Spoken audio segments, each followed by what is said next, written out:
Hello everyone, I am Tacet and welcome to the Gems of War stream. So of course today, most noteworthy thing that ended up happening is we ended up getting our, of course, monthly Mythic. The new Mythic of, where'd it go? The new Mythic of Amarok has been added to the game. It is in the Glory Gem Guild and VIP chest for this week only. I still have no clue why they don't have a timer here, but it lasts until Friday reset. So basically until the end of Thursday, so you still got like 6 days and 11 hours, I believe that would come out to then. Yeah, about that much. But anyways, you still got plenty of time to go and, oh yeah, never mind. It'd be 6 days and 13 hours then. But yeah, you still got plenty of time to go get it. Obviously, it just came out today. Overall, it's pretty bad. It's a very weird troop. This is what it is. Actually, I might as well go into one of these teams. But this is what it does. It deals damage to an enemy. There's a 2% chance that it will devour them, which obviously is absurdly low, but that's not its actual devour chance. It is then boosted by red gems and burning enemies at a 4 times boost ratio. So for every single burn and red on the board, it will have 4% additional burn chance. So let's say that it has 10 reds on the board and 2 burns on the enemy. That will end up being a total of 50% devour chance. So that's pretty much how this thing ends up working. Obviously, this is exceedingly luck-based. And if the enemy ends up dying, it also gets to create 9 red, which basically allows it to loop into itself and potentially get all of its mana back and then go get another kill.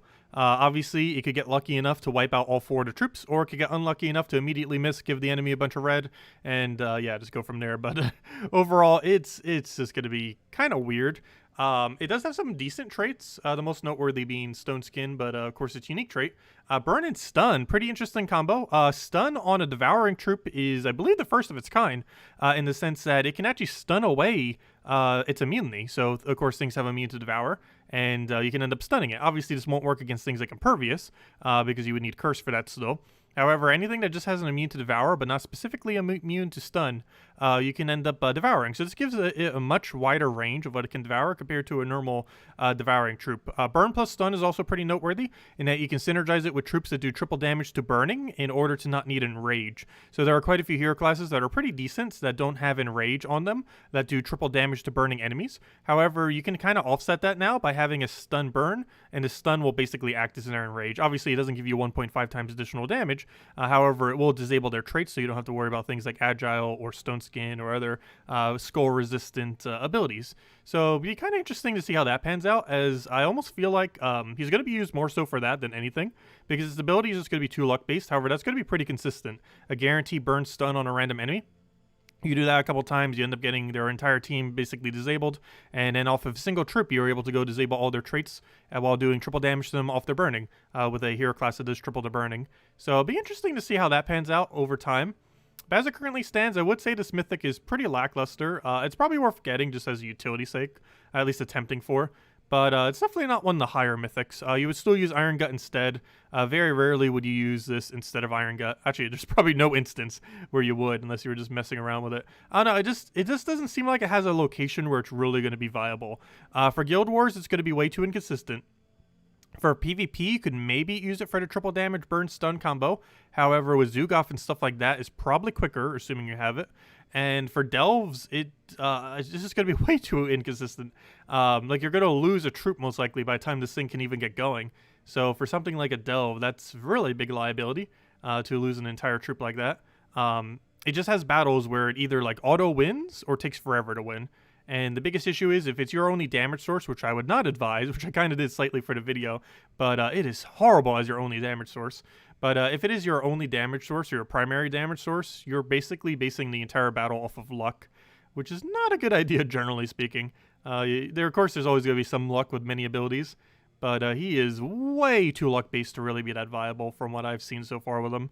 But overall, it's not a horrible Mythic. It's definitely slightly above like the middle area of Mythics, but ever so barely. And mostly probably because of its final trait, not necessarily because of its ability. But anyways, let's go and actually mess around with it a few times. And then, of course, we got a Vault event weekend. Actually, this thing just showed up with that as well, trying to sell us Vault keys. But the Vault key dealer Cedric Sparkle Sack. But of course, we still have a Vault event this weekend. As I mentioned yesterday, we still have that going on for another 2 days, 13 hours. The chance of finding gnomes has been increased. Obviously, not as much as the last time we had a gnome event. That was a special one-off thing that they made it even more increased than normal. But nonetheless, it is still increased compared to the normal rate that we'd have, which is still a great time to go farm them. We're not going to get something like, gosh, how many did we get last time? We're not going to get something like 35 Volkies, but we could hit about 10 or so and go from there. But anyways, let's go mess with this Mythic a little bit, and then we'll obviously be farming the Vault event. But of course, Mythic, let's go and mess around with that. We also have a video up that I just posted going over it as well. Also, I kind of want to try a Flame Troll build. I was kind of mentioning it during the video, but kind of realized I never actually built one to show for the video. Let's go start with the cheap team, because I know some people always want to see a cheaper one. So here it is with no Mythics or Legends. Well, obviously Amarok himself, but not counting Amarok himself, it uses no Mythics or Legends. Well, I guess it's technically a legendary weapon, but it's one you automatically get by like level 100 something, so it doesn't count. But it's Amarok and Uceptor, ideally set to Slayer. You can even use it in first. I actually moved this because of the team I was up against earlier, but you can end up using it in first. Either or, it kind of works. Depends if you have this traded or not. But and then you follow it up with Child of Summer, basically to use as your converter to get your mana. And then you have Leprechaun just for some standard mana accumulation, something you should always have. It's a really good all-around troop. But we have full mana right now. So with this, we do want to keep as many reds as we can on the board right now, so we can go try getting a really big Devour. And then we get our Devour, he gets his red back, he almost goes right back into full mana, you do it again. Ideally, he can do this infinitely. We currently have a 70% chance to Devour, boom. Of course, it normally misses, which is the biggest issue with this thing. The chance that it misses seems so exceedingly high, and whenever it does, it's just horrible. It's so inconsistent. So ridiculously I should just went for that to get his red back. But yeah, it is so ridiculously inconsistent. I do not see myself using this at all, at least for its ability. There might be some possibility I use it for its trait into the future on occasion. However, specifically using it for its ability is very, very unlikely, just because of how low its consistency is. But it's kind of like an alternative Iron Gut. Iron Gut is still 1,000 times better, but if you happen to not have Iron Gut, and you want to try pulling something that's like Iron Gut, well, there you go. It's not a replacement for Iron Gut, but it's a temporary replacement until you get one, if nothing else. Though it's nowhere near the same, even though that's probably the closest troop to its similarity. It's also a little bit like an Obsidious Infernus in the sense that it has both the burn and the stun. Obviously, it's only one at a time, but still ends up getting a lot of value off of it. Burn stun's actually a really strong combo as well as far as 2 stats effects that you can place. Mostly because there are hero classes set up like this that have triple damage to burning, which can really utilize the fact that stun gets rid of their skull reduction traits while also being able to do the triple damage from the burning. So it ends up making some skull teams very potent compared to normal. Also, do keep in mind, this is a Devour mechanic, so it doesn't instant kill everything. Things like Zugoff, which have Impervious, we obviously cannot target. However, since it's in first slot, we can simply use its very high attack value to go and kill it out, which is actually why I have it in first slot right now rather than having a hero there. I end up changing that out for one of the ones during the video. You can kind of do it depending on what you need for the battle, as far as which way is better to go. Luckily, he did not end up killing our actual good troop. Otherwise, that would have been pretty bad, but we'll go for that for now. Actually getting the extra turn off of blue there. Or frozen on purple? No. Actually not, surprisingly, so we'll go for that. Oh, wait, yes, we are. I didn't see that the Leprechaun was frozen. I thought everything else was except the Leprechaun. Apparently, everything was. Okay, well, let's throw this down. You get Skull Poke so he doesn't Zoog off us again. Luckily, we got Unfreeze on most everything. However, we don't really seem to still have an option. Though, actually, we'll go for that. Oh, never mind. We're still frozen on. No. Forgot to use a yellow. We'll go for that, get our Skull, and that should be match. Let's see. Will we hit our 42% chance? Probably not. No, that's to be expected. But, yeah, it's just really inconsistent. Not a huge fan of this troop at all. If I'm using it for its final trait. And that is probably it. Let's go show a more expensive team. I was originally going to do this with Infernus, but I assumed it was a little bit overkill for the burn. So I didn't end up using it with Infernus, but this build right over here. It's an elemental one. There's a couple different ways you can do elemental, because you can use Flame Troll for the doubling of the red. I feel like that will overkill it on red, though. Because it is possible that you create so much red that it denies the amount of red that you have on the board. And with a troop like this, you want to make sure as many reds are on the board as possible. So it accidentally backfire like that wouldn't be too good. Oops, I was just casting that as if it was summer. I was like expecting a brown to red. Whoops, that's the wrong troop. And now we lost because of it. Fail. I was definitely trying to use that as if it was summer. Oh gosh, I skipped the Firebomb team and then accidentally picked a Firebomb team. That's kind of funny. Let's see. Why are none options good? We're just gonna go for this. Let him skull and then get over a mana and be good to go. So we'll go for this. Get over a mana. We're not frozen on green, so we'll grab that. And hopefully we can loop into auto kill. So we get that. Boom, dead. Boom, dead. Can we just get a full wipe? No, come on. I want to see at least one full wipe. I've yet to get a full wipe on it, in the sense that you get a devour, you get a devour, you get a devour, you get a devour. Or even to a triple. I haven't even doubled it yet. I'm not even sure. But I definitely want to see a 4 times out of it. Obviously, the consistency of that is non-existent, but it can theoretically 4 times wipe an entire team out of one single cast. Well, not one single cast, but you know, one cast looping into 4 casts. Very unlikely to occur, but theoretically possible. But yeah, that's pretty much the Mythic. Not the greatest, but it's a weird mix of a utility troop that's kind of like Iron Gut, but nowhere near as good as Iron Gut. Is basically the bottom line of that thing. Anyways, let me go backtrack. Hello, Dwayne. Hello, James. Hello, Medieval. Hello, let's see. Does the boost ratio seem high enough to make it viable? No. It would have to be near 100% or literally 100% to make that thing viable. That or have a higher base damage. Because it's almost impossible for it to pick off kills. If the boost ratio worked to boost ratio its damage, I feel like it could be viable. Like if it had like around 50 base attack, which it does or so, and then had a 4 boost ratio per every single red and everything. But if the boost ratio affected both its devour rate and its damage, I would probably say this troop would be viable. But the fact that it only affects its devour rate is pretty bad because it's almost impossible to kill with if you don't get to devour. It kind of reminds me of Wolf Garrick in that way, except slightly different. But Wolf Garrick, it just has such a ridiculously low damage that it's near impossible for it to normally clean up a kill. And it reminds me a lot of that troop, actually, in the sense that, at least with this one, you have a chance of getting its devour without needing to get a kill preemptively. But this thing's base damage is pretty much the same of Wolf Garrick. Actually, it might literally be the same. Well, Wolf Garrick's might be a little bit lower, but Wolf Garrick can actually boost his, whereas this thing can't. So this thing currently has a boost or a base of 53, and Wolf Garrick's sitting on, I believe, 40-something, but it can boost. Oh gosh, this is really low. But it has boost ratio off itself, so technically that's 39. And then it can go a little bit higher based on more on your team, which brings it like 40-something. Then every extra turn you do gives it another 2. So he's a way of like boosting, but gosh, his base damage is even lower than I thought. I'm not sure why they gave Wolf Garrick such an absurdly low base damage, but it kind of reminds me a lot of that. In the sense that its base damage is low enough that you're pretty much never getting a kill off of it for the most part, almost entirely hoping RNG hits the Devourer. And that's not good. It is really luck-based because normally it's sitting at like a 50% Devour rate or so. And I don't know, rolling the entire battle on a 50-50 Devourer. Well, 50% Devourer is still kind of decent. You're kind of depending the whole battle on it at that point.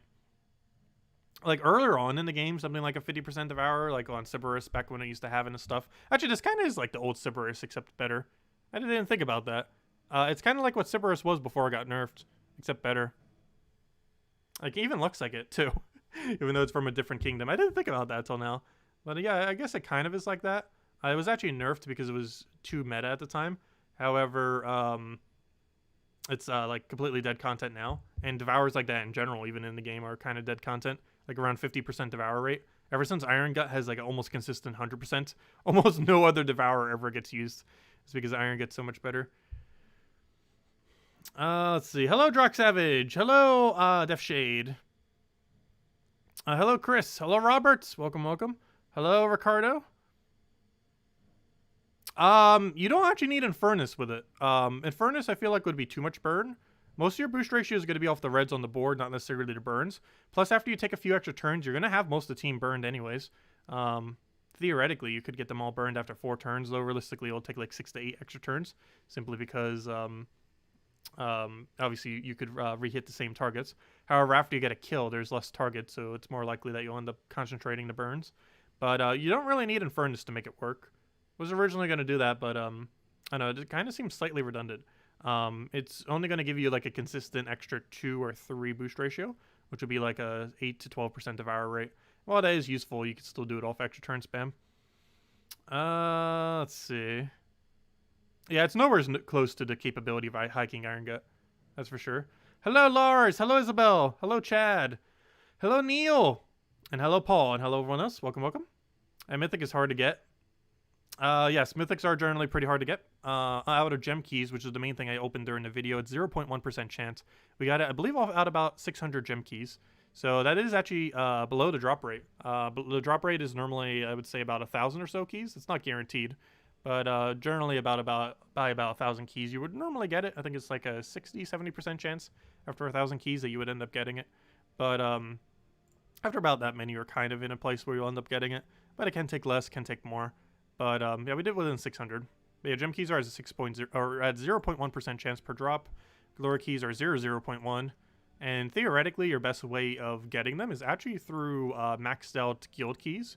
So if your guild has 40,000 total seals for the week, these chests actually have a 0.11% chance of dropping a mythic, which is 0.1 more than a gem key, which theoretically makes this the best way of actually getting a mythic. VIP keys technically have higher, but you need VIP 5, and they're really pricey on gems.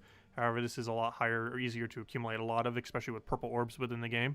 But generally speaking, seal keys are actually the best way of obtaining mythics due to their ever so slightly higher mythic chance when fully maxed out on the chest. It's not too big of a difference, but it is technically higher. And VIP keys have a 1% chance each. However, they cost 50 gems each, or 45 if bought in 50 bulks. Unless you already have some laying around, which I've just been hoarding for a while. Anyways, let's go claim those little things. But anyways, yes, so we have a vault event weekend this weekend. Haven't actually started grinding it on it, so let's go do that. How should we go about it? I think we'll just spam explore 3, I think. I don't think we're going to 12% chase or anything.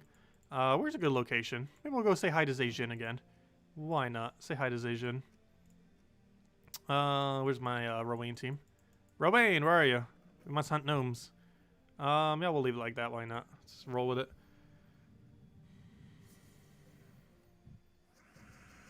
Yeah, with Sun Spear, you can give it Perpetual Red Storm.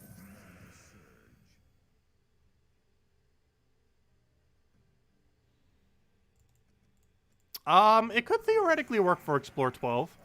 I feel like it's going to have a bit of an Elspeth issue, though, in that it can get some absurdly quick wins, but its average win time will probably be slower. It's because you're basing off of luck. And even at something like a 70% chance, it's still going to be missing about 1 in 3. And that means every single battle it's going to be missing at least once. Because you theoretically need to do it like 3 or 4 times. At minimum 3 times. Because sometimes you can just do a skull pick off or 2.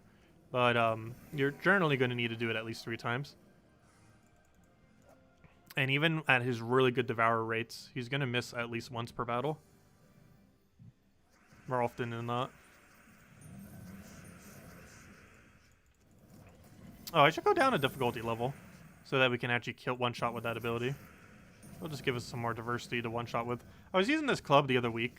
And I just never bothered switching it, but it's actually pretty good with the team if we were to do Explore 2 difficulty, which will actually one-shot it. Are event keys worth using this week? No. It's what, Silverglade drop table? So, no. Everything in Silverglade is pretty much old meta. I did in one of the teams try using it with Queen Aurora, but yeah, no, it didn't really work out for the video. I just still showed it for it, though. But, there's nothing really too good in Silverglade in the current state of the game. Christine X is decent. Elspeth's okay. But a lot of the stuff in Silverglade has just always been bad, or were old metas that don't really work as well in the current state of the game. So I would say to skip for the most part this week. As far as event keys. Also, keep in mind, you cannot get the new Mythic and event keys. It is only in Glory, Gem Guild, and VIP keys. Gold keys and event keys both do not have the Mythic. Only the other 4 do. The Mythic currently available in event keys are Nisha and Queen Aurora. Nisha is from Silverglade, right? I'm pretty sure it is. Should be. Not sure where else she would be from. Would make the most sense. Nisha is from Silverglade, right? It's such a dead content troop that I normally don't bother with it at all. Let me go double check. Yeah, it is from Silverglade. Yeah, this and it has a purple stat gain thing. But the biggest issue is there's no board control on this ability. This could have been a really good troop. This could have been the new Yagway if they gave it convert anything into purple. It doesn't matter what it was. If it was like yellow to purple or red to purple or blue to purple, or it doesn't matter what it was. If they would have made this thing have a something to purple, regardless of what color it was to purple, this thing would have been the new Yagway. But they didn't. So it's not. It was a really big missed opportunity that could actually made that thing a really viable troop. But they didn't do it, so it's dead content. Pretty much. I feel like a lot of the troops that give 1 to all stats to all troops per turn are pretty bad. Like, what's a single good one? Like, all of them are pretty bad in the current state of the game. I think that might also be because stats keep going higher and higher in the game. So something like +1 to all stats increasingly becomes less effective as time goes on. However, I don't know. They just all seem bad. Let's see. Blue is that one that does a full AoE with like that one little disable thing off the Anu. That one's pretty bad. There's yellow off a hero, which there's better hero classes than Bard. There's why am I forgetting all the colors? There's red with the other Guard Knight, that one with the big shield, which is kind of pointless because all it is just a tank that can be countered by stun, which doesn't make it much of a tank. What other ones are there? Scorpius, still viable if the team doesn't have poison. However, you're not really using him for his +1 all stats more often than not. You're using him more so for his double kill capability. And what other colors did I miss? I'm pretty sure there's another one or two. Actually, what colors are even missing +1 all stats, or do they all have it now? They already all have it now. And of course, purple off Initia. I feel like I forgot to mention one.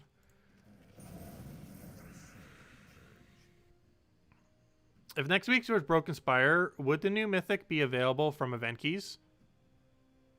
Yes. Mythics actually come in immediately. Well, not the campaign Mythic. The campaign Mythic, I believe, still has a delay. But not counting the campaign Mythic, though I'm not sure exactly. I believe they said it would be a few weeks for the campaign Mythic. But as far as normal Mythics, they're actually available immediately. So, for example, if we theoretically, I actually forget what next week's event is, but let's say theoretically next week is Broken Spire. The new Mythic would actually be in the event queue drop table already, if it was Broken Spire, because they actually get applied immediately to the drop table for them. I don't believe it is Broken Spire. However, yes, they don't have like a 1 month delay or anything. Mythics that come in through a Friday actually never leave the drop table. They come in exclusive for a week, and then they go into the drop table with everything else. Which is why I normally mention that whenever I do the video things. I don't think I mentioned the most recent one. But if you ever watch consistently like all of our Mythic little videos, I should make a playlist of them all eventually. But I always say after that it goes into the drop table with everything else, because it does immediately do so. Unlike most other limited content in the game. Like, for example, all the glory troops we get, or any time we get a new legend in event key drop table or something like that, those all have like a month delay after the week that they're exclusive. However, Mythics immediately go into the drop table. Meaning if there was an event week the following week that already had it, or, you know, had an event key potentially for it, it would already be in the drop table for it. As well as all the other keys. Though, of course, realistically, event key during its Kingdom Week would be the only good way of getting it. Every other way would be luck-based. And, of course, Soulforge. But that's not key-related.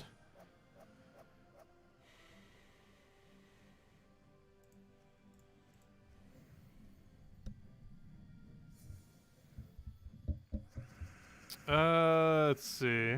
Has it ever happened before? I can't recall. I don't think it's ever turned over that quickly. I think the quickest it has ever turned over was a couple weeks. Not because there's a delay in it, but because, you know, the event didn't come until then. So, hello, Distance. Welcome.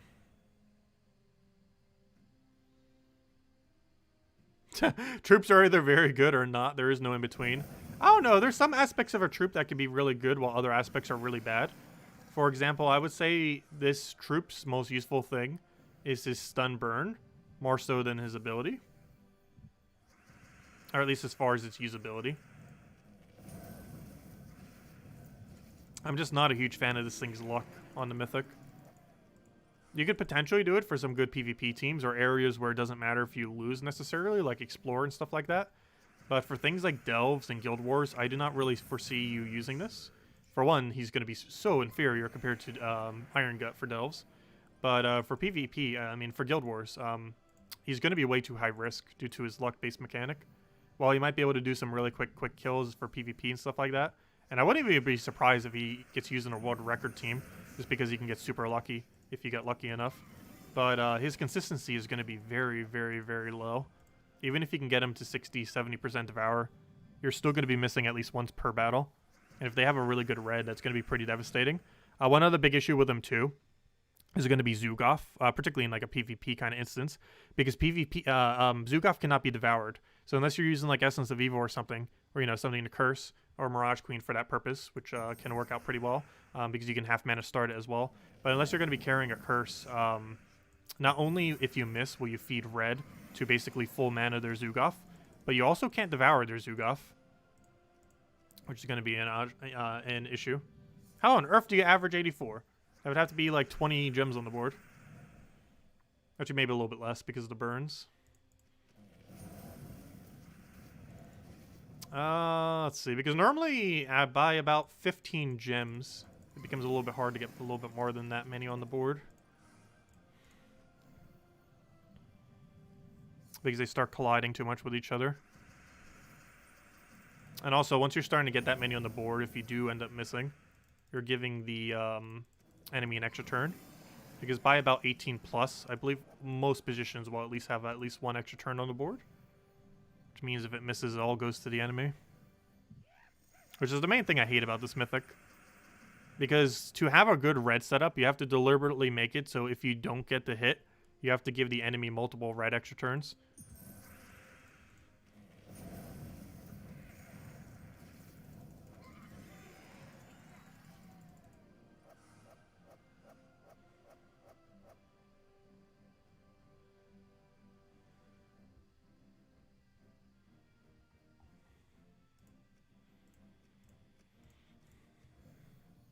Will Heart of Rage be used to upgrade Curandera?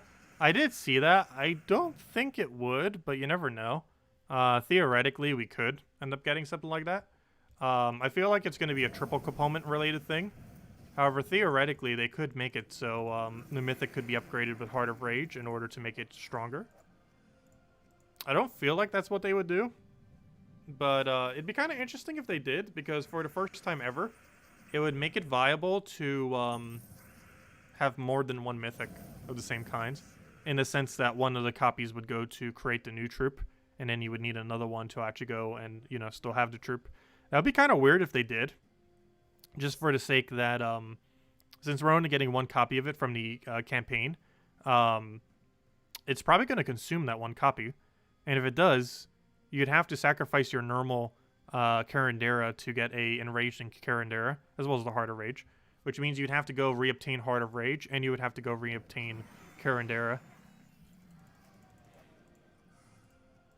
But would they add something like that? You never know. It just seems kind of weird, because you'd have to go and reobtain 2 troops if they did that. Both of which would not be easy to get. Because at that point, you'd have to get it from Soulforge for 4,000 diamonds.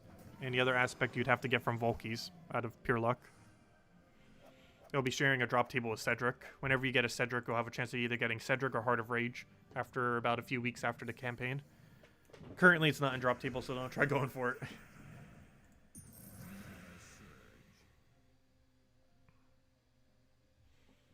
it. Going after what? The Mythic? I would attempt slightly for it. I wouldn't go too heavy on resources for it, though. This is definitely a Mythic worth considering skipping.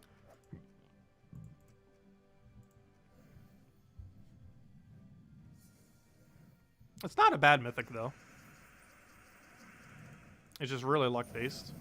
And the area of which you would use it is very slim. I feel like its biggest purpose will be Explore 12, and that's probably it. There's going to be better options for PvP. It's too inconsistent for Guild Wars. It's too inconsistent for Delves.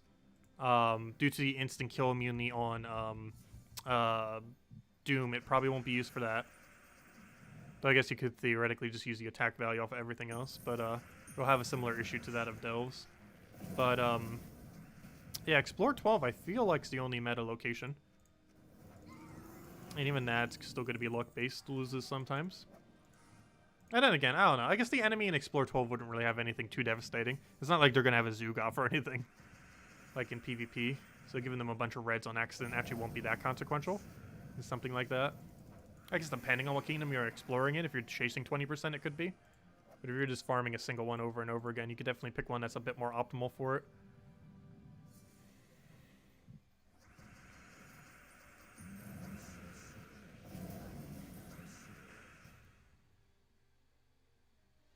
I'm pretty sure Enraged Carandera is just an AI troop. I don't think it'll be player owned. But you never know. Like, for example, it could be a new dungeon troop. Maybe after every single campaign, they add a new dungeon to the game. I wouldn't be surprised if that was a thing. Very much possible. It will at least be something new for dungeons, if nothing else. But it's very possible they just add a new boss troop to dungeons every single time we have a campaign.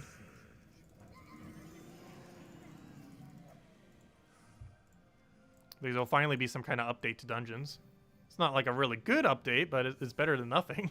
At least we're getting new battles there to diversify the weekly dungeons a bit.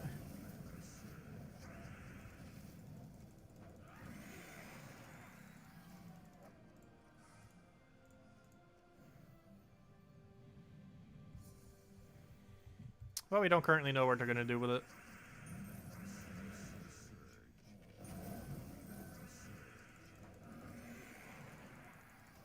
So where are all those Volkies at? Where are all the gnomes in general? I feel like we've been getting very few. I'm so used to last week's ultra buffed weekend. It's going to feel like we're getting nothing in comparison. Because in a way, we're kind of not. That was just a gigantic buff that they did last weekend. That is still buffed right now, nonetheless.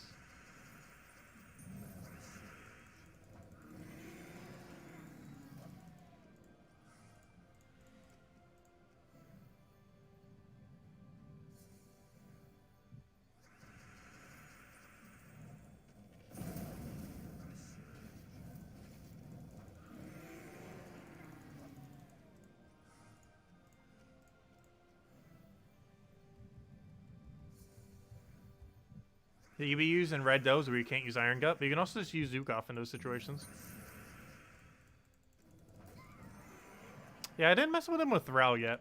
There's actually two things I haven't messed with him yet. Thrall and Sunspear. Sunspear having two main benefits, Perpetual Red and triple damage to burning. So I was using a team that had both those aspects.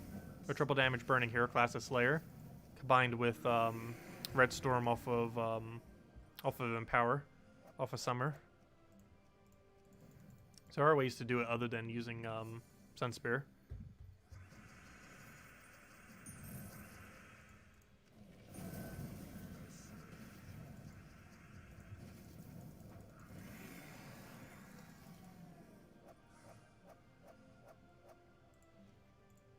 Yeah, there are several colors that Iron Gut can't be used. However, everywhere that Iron Gut can't be used, Zugoff can be used. Though I guess you could use them as a cheaper alternative Iron Gut. Or a cheaper alternative Zugoff, I mean. And that would help you cover a lot more delves. However, I believe they do have a gap, whereas Zugoff Iron Gut doesn't actually have any gaps due to discoloration. Because you would have a gap on purple and, what's the other color? Purple and blue. No, not blue. What's the other color? I'm pretty sure they're missing another one between the two of them. Purple and green. Yeah, purple and green. So if a kingdom was ever purple and green, it would have a gap. Whereas with Zugoff, it doesn't have gap with Zugoff Iron Gut. But any purple-green delve has a gap for Iron Gut plus, why do I keep forgetting its name? I'll get it. Amarok. But, it does have a lot more gaps, but it would help cover slightly more color. Obviously, Zugoff is quite expensive to try to get, or, you know, time-consuming. It could take, like, 2 years of playing the game. If you're just, like, starting out. I think I got it in just ever so slightly over a year. That depends on a lot of factors. Obviously, mostly how many orbs you're getting. Particularly blue orbs. Any great teams for the new Mythic? Nothing so exceptional that I would bother using it from what I've seen. They all seem too luck-based. Because there's no way to realistically ever get it to 100%. You can get teams pretty consistently to like 60, 70 or so. You can maybe push like to 80. But his percent is normally in a range where he's missing at least one of his 4 Devourers. Which can backfire heavily in many situations. In a Delve, it can make it so you accidentally lose a troop. And in PvP, you can make it lose to Zugoff. As well as any big red, but mostly Zugoff. How many keys did I take to get it? I got it in about 600 keys. Gem keys. I don't know. I think it's still worth having for the stun burn utility. Stun burn's a pretty nice utility to have. And even though its ability is luck-based, if you get it to work, it is super good. It's definitely not something you should depend on. But, it has potential, at least for when it does work.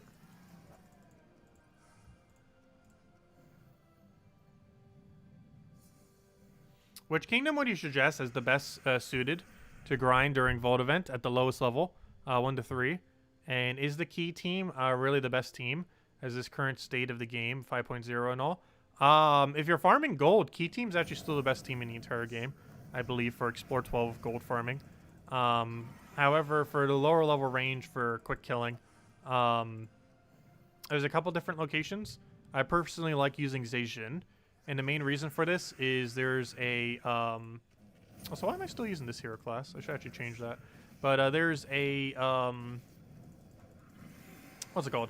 There's a troop there that has Green Storm at start of battle, which can end up helping to give you a little bit of more mana for your Rowan to increase our consistency. But let's just automatically start with Green Storm. We can just switch to Archer and just run it this way. Do you have any resource gain? I kind of want to run one that has 10% mana start. Is there any hero class that has 3 things? 10% mana start, Green Storm, or sorry, not 10% mana start. I mean 10% extra EXP, Green Storm, and half mana start. Wait, half mana start, 10% EXP, and Green Storm. Is there anything that has all 3 of those? I don't think so. I'm trying to think. Does anyone recall? No. So what 3 trees would it need? It would need Forest Tree. It would need that one Star Tree. I forget what it's called. I forget what even has it. Do you have it? No, it wasn't Morale. Wait, was it Morale? Yeah, never mind, Morale. So we need to have Forest Tree, Morale Tree, and either a natural half mana start or Arcane. Why do I feel like there's a hero class that covers that? Let me check real quick.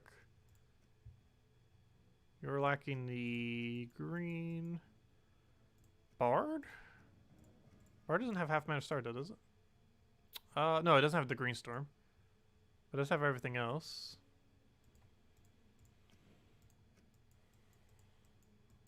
That or I could just use a 10% mana start. I mean, 10% EXP.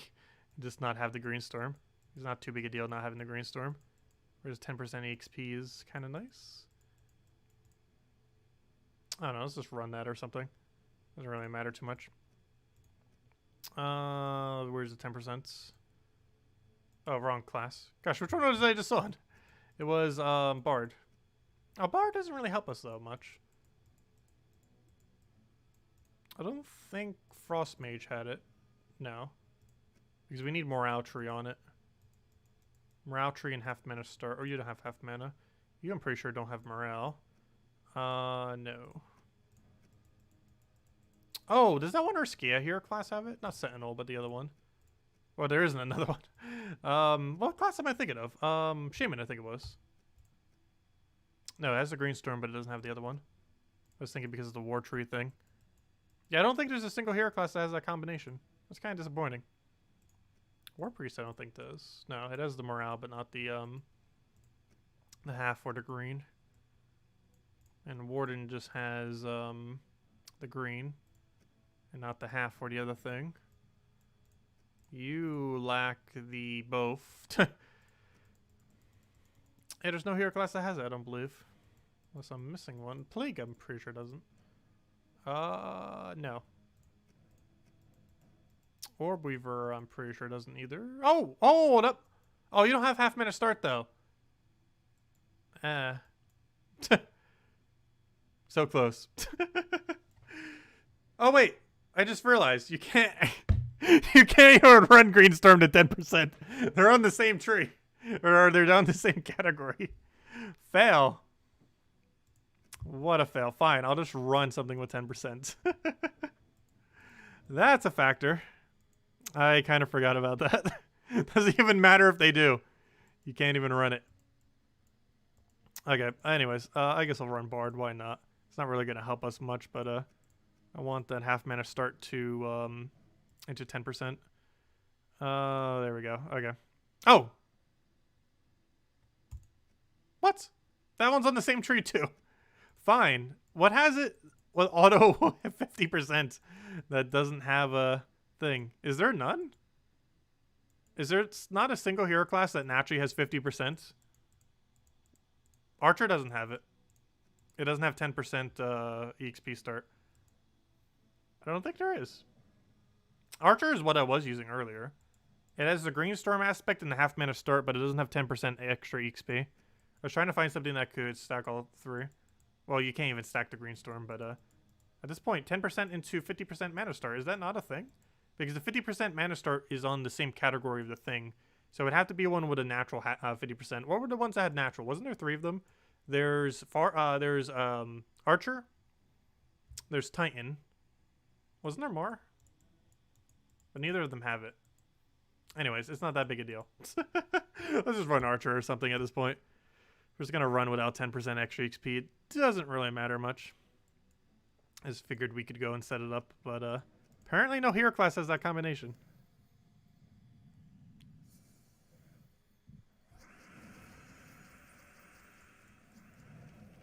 Not even 10% into natural 50% start.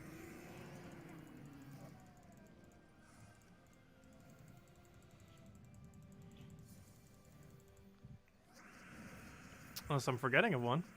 But I don't believe there is. Mostly because the 50% mana start trait is on the same tree as the 10%. So it'd have to be one that naturally has it. What's the full list of those? It's Titan, Archer, and... was that it? I thought there was another one that had 50%. I'm pretty sure it doesn't have the 10% mana. I mean the 10%... I keep saying mana. 10% XP. 10% XP isn't too big of a difference.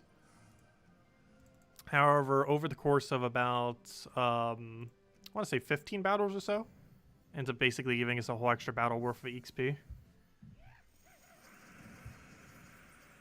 Because the 10% only affects the 100% base. It doesn't affect your boosted amount. Hey, first Volky! Nice. Let's go and X out our 35 here. Oh yeah, it's not visible, is it? How do I make this visible? There it is. Let's go get X out our 35. Gosh. Actually, maybe I should save this. Let's not overwrite this one. Let me overwrite this one. I actually have a second Volky. What does this one say? Oh, that one's so much smaller. Become bigger. I can make the text bigger. Let's see. Where's the text size on this thing? Wait, I made it bigger and it didn't become bigger. What? Oh, I did it on the wrong one. Whoops. Mistakes have been made. Okay, I had it at 96 for that. So you need to go to 96. There we go.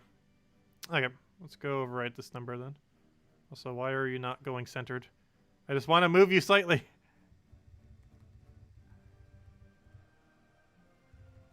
Good enough. Okay, let's just roll with that. There we go, 1. Let's delete the 4. There we go. We're at 1 Volky. 1 shiny Volky.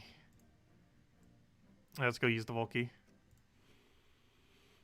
I believe I already have this pet. Oh, no, I do not. Good thing I checked. Let me go run this pet. It's one of those pets like I always think is probably maxed, and then it's never actually maxed, and then it never gets maxed. Probably one of those situations. Also, I can just keep it as magic, and so I don't have to keep switching.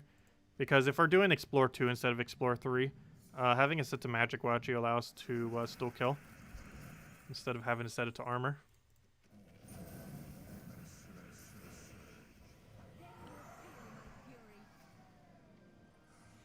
Yes, theoretically, gnomes are about half as will appear about half as much compared to the previous Vault event. That is correct.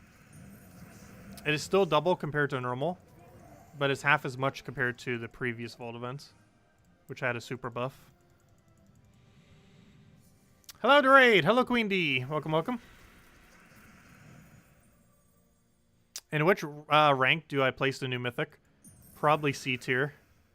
C, C+, somewhere around there. It's definitely slightly above average, but ever so slightly. The biggest thing holding it back is luck.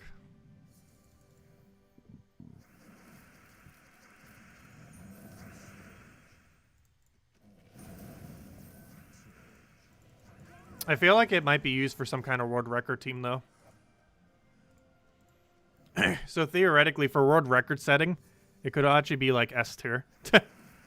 Which is kind of weird that a troop could be set up like that. But there is a possibility that this Mythic will have the quickest win in the entire game. For something. Maybe pet battles or something. You would need an absurd amount of luck with an absurd amount of tries. However, this new Mythic could theoretically have the best, quickest win in the entire game. If given enough luck. With enough hundreds of tries with something. So it could theoretically hold the world record eventually for Explore 12 or for pet battles. So in that regard, it might actually be insanely good. However, most people are not trying to run world records in this game. But it could theoretically be one of the best world record running troops for both pet battles and Explore. But the amount of luck and amount of attempts you would need to actually get it is going to be absurdly high.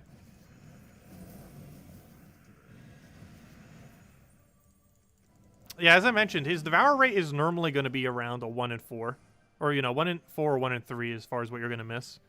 Like, his general Devour rate, even with a good board setup, is like 60 to 80 or so. And at that rate, you're missing either 1 or 2 Devours per battle. However, if you got lucky enough and he never missed a single time, he would win super, super ultra quick. Because you just go from a kill to a kill to a kill to a kill. You just cast him again, cast him again, cast him again, rinse and repeat every single time. And if you could somehow do that for every single battle, that'd be the quickest win in the entire game for many things. Probably more so for Explore 12 than it would be for pet battles. I'm actually curious if anyone will world record with it in the next month. Because unlike pet battles, Explore 12 can be spammed a lot more. Since you could spam Explore 12 infinitely, whereas pet battles are a lot harder to get a lot because you can only do 1 per hour, even if you farm them every hour. So a lot less attempts. Let me cast Phoenicia. There we go. I always keep forgetting to hold Phoenicia for this final set. You can get lucky and get some pretty good time if you actually do Leprechaun and then happen to get its mana up all the way. But normally, it is actually quicker to not cast Phoenicia immediately, get her initial mana up manually, and then cast Leprechaun after the fact. Depends what the board is like. Right, there we go. Sun Spear with Phoenicia kills that out. Claim a billion of these. Go, 5. Oh, at least we got 4. I mean, 2. Any number more than 1 is good. Anyways, let's go open that Volkey. I didn't do that yet, did I? Let's go see what's in our first Volkey. Hopefully something juicy. I missed your question. Oh, sorry. In the Adana Kingdom's mythic weapon, it says it deals damage to random enemies. Does that have a chance to hit enemies more than at least 15 times? Wait, what? Every single one of its abilities hit a completely different target. However, those completely different targets can be the same enemy. I'm not sure what you mean by 15 times, though. It does every single one of its things once. So it hits a random enemy once with its damage. It freezes one once with its freeze. It burns one once with its burn. And I think it has some third mechanic, like a silence, I think. And it does that to a random enemy. So it has 4 individual things that it does randomly to an enemy. And all 4 of those could hit the same one. 2 of them could hit one and 2 hit another. 2 hits 1, 1, and 1. All 4 of them could hit a different one. But it's completely random what they hit. Though they can stack onto the same random enemy. However, the damage is done all in one single hit. It is just one instance of damage. It is not multiple instances of damage.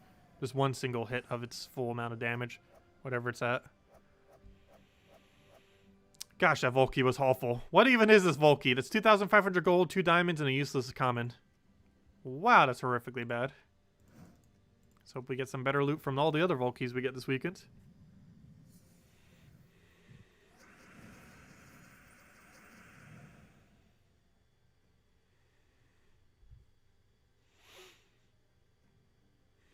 The initial 2% chance could probably be bumped up to 10%. Yeah, I do feel like it's base damage or base. Well, I feel like they didn't either do one or the other. Either increase its base damage or increase its base devour. Thematically, it would make more sense if it increased its base devour. But to make it work for more of a range, they might want to do the damage instead. So that it has 2 different ways. You can either go for the devour or the damage. Because right now the damage is way too low to secure a kill. And the problem with the devour is it's currently too inconsistent. Though if they make it too high, it's just going to auto-win like crazy. But yeah, I don't think 10% would be too big a deal. It's basically like 2 extra boost ratios if there was 2 more reds on the board. I feel like for balance reasons, it would make more sense to increase its base damage and not its devour rate though. And keep Iron Gut more so as the devouring troop. And keep this as a having 2 options to kill. Either RNG the devour or ideally set up to a kill. Because right now it's too hard to build a team that sets up into a kill. Whereas if they increase the base damage, you can poke with a full AoE or something. Then set up into a kill. Like for example, you could cast Infernus and then set up into its kill. So you'd have the 4 times burn and then you'd have a good devour rate. And even if you don't hit the devour, you'd still get the damage. Because the Infernus would have lowered it into kill range. Right now, it is really hard to lower them into kill range to the point where the only way you're realistically going to kill is off the random devour luck. Obviously, you still can kill with its normal damage, but it's a little bit low to do that. It's not as bad as Wolf Garrick's situation, but it's similar to the Wolf Garrick situation, where its base damage is so low that it normally can't secure a kill. At least this you can base it on luck, but I don't know. I'd still like to see a base damage increase.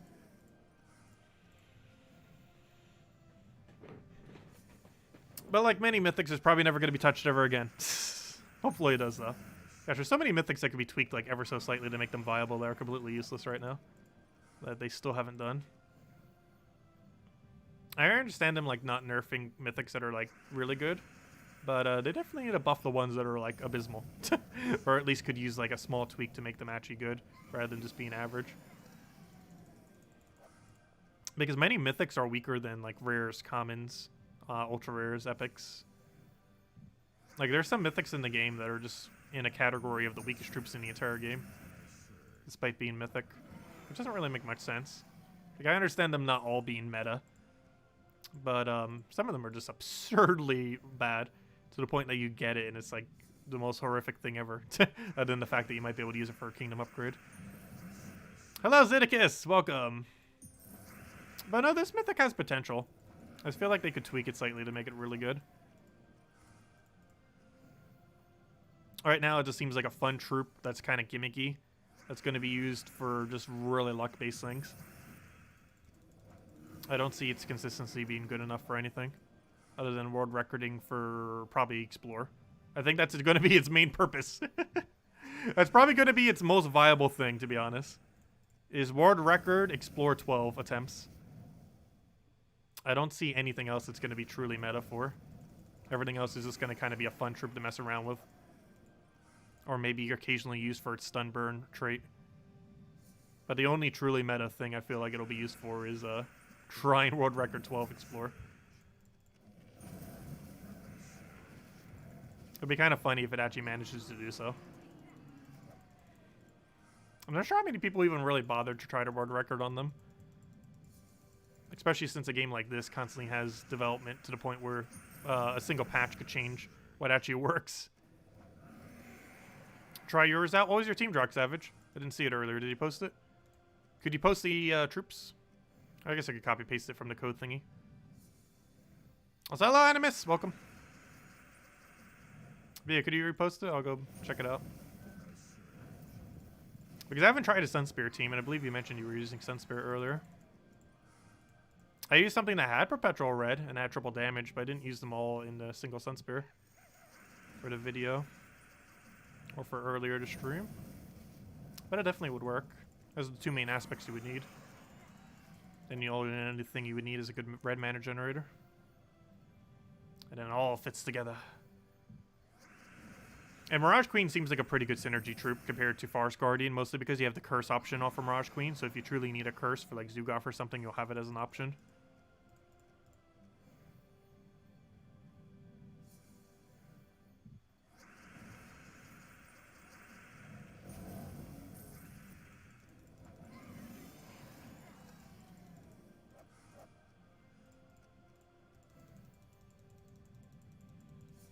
So where's our all of our Volt keys at? Only got one so far. Which I guess isn't bad given that it's a lower rate. Honestly, 1 per hour at this rate is actually pretty decent. I'm just so used to the rate that we were getting last weekend. But no, 1 per hour is actually a really good rate under a normal Vault event.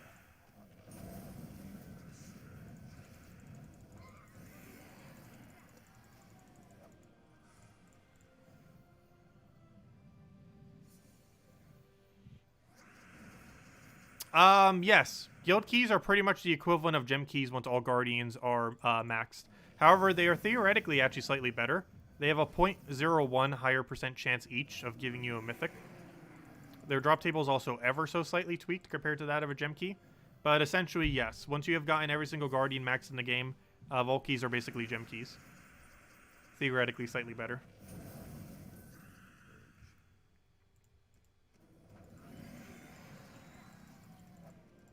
But there's some differences between them.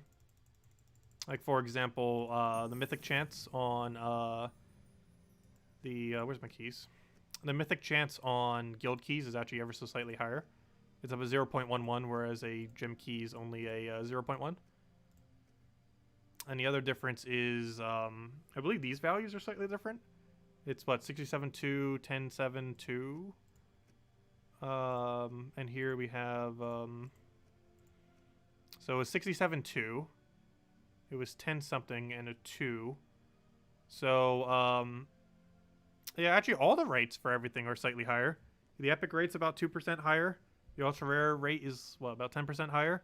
And the mythic rate is 0.1 higher. The main reason for this is it doesn't have iron ingots in it. Ingots end up taking up 10% of the drop table here, which is basically taking entirely away from the troops, which is one of the reasons for the difference in the percent for the most part, because 10% of gem key drops are being taken up by ingots, whereas that 10% is then almost entirely distributed back into the troops for when you have these max out guild things. But that's the main thing that's contributing to the percent differences. That's the main thing. Anyways, let's go back to here.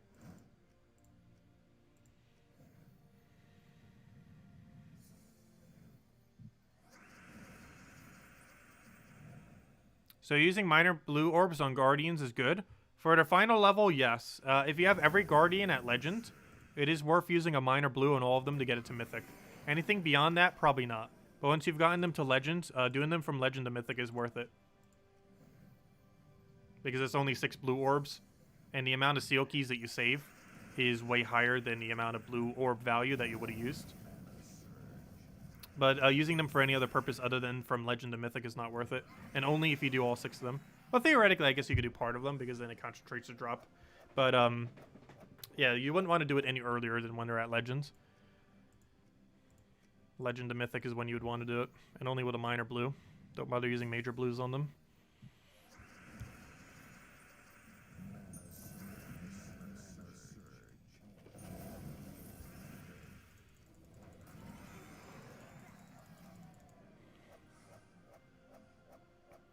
Oh yeah, so you can use 4 small blues to get the other ones up then.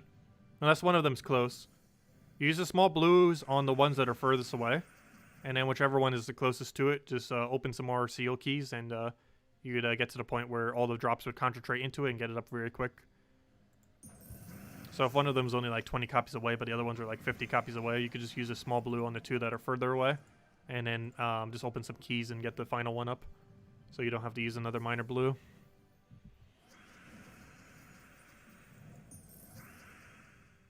Yes, there are 12 Guardians.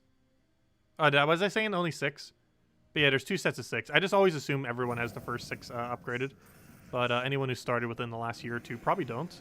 But anyone who started longer ago probably already had them upgraded before the newer Guardians ever came in. But yeah, there are 12 Guardians, not 6.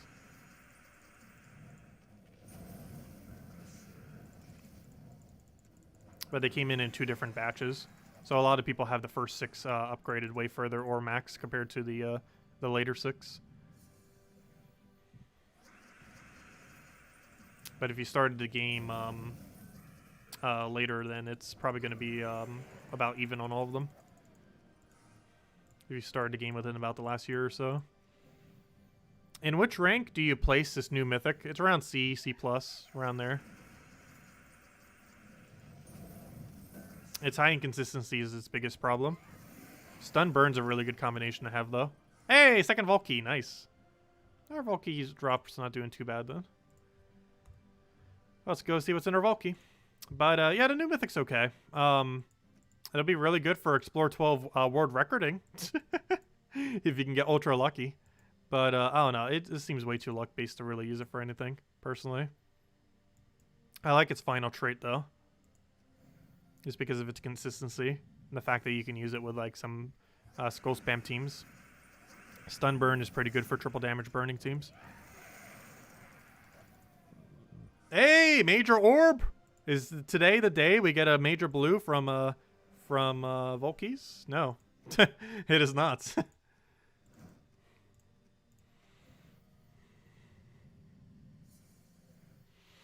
The other question about Archmage's class, we have 2 bonus purple from the traits and 1 bonus from the trees.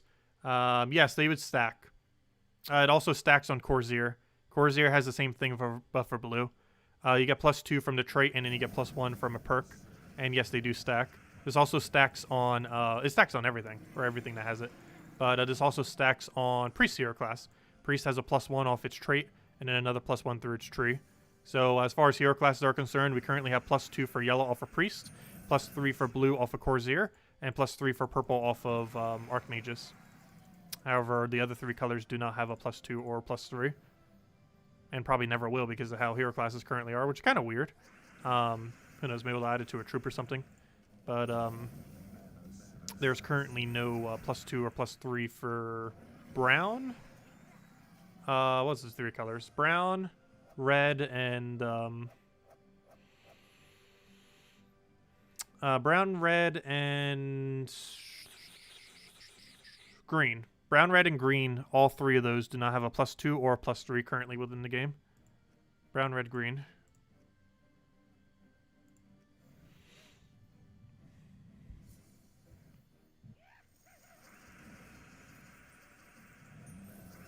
Which is kind of funny because those are some of the strongest colors in the game. Yet they actually don't have a +2 or +3. Hey, 3 event keys.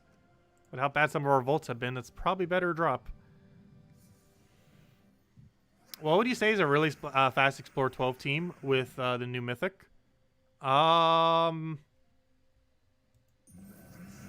I don't think any of them would be consistently fast. And the way that you would run world record would be different than how you would try running a normal team.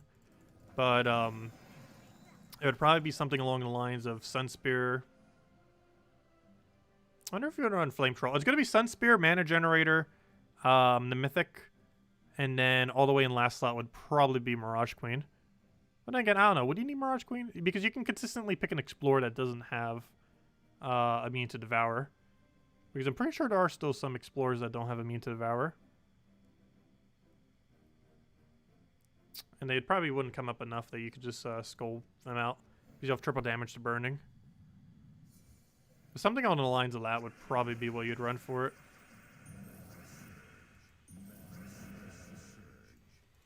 And if you need a safer hero class, you'd probably go like Dragon Guard or something.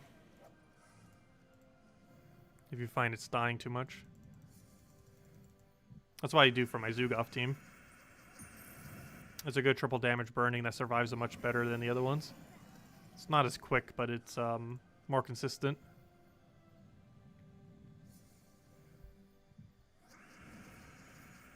No, I do not believe you would ever need a second copy of the current Mythic. One copy is plenty. Am I a parent? No. I am not a parent. I don't plan on doing that anytime soon. Not for at least a decade. I'm only 25, so. Like mid-30s is like the earliest I'm planning on thinking about that.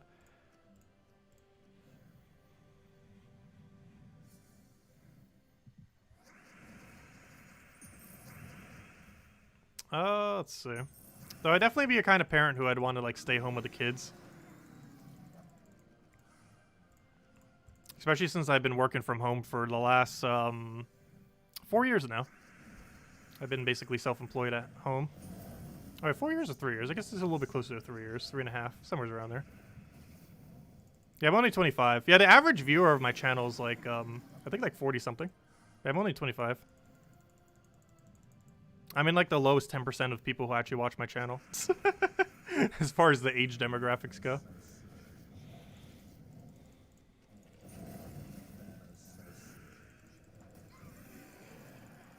Though we finally hit over 0% under 18 when we started streaming Animal Crossing.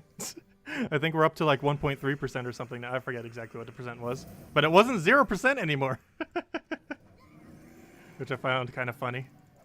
Actually, let me go check. I know we have a number for it now. Where'd it go? Let me actually go check. I'm curious now. Have we hit above 1% on it? I'm gonna actually check the analytics for a while.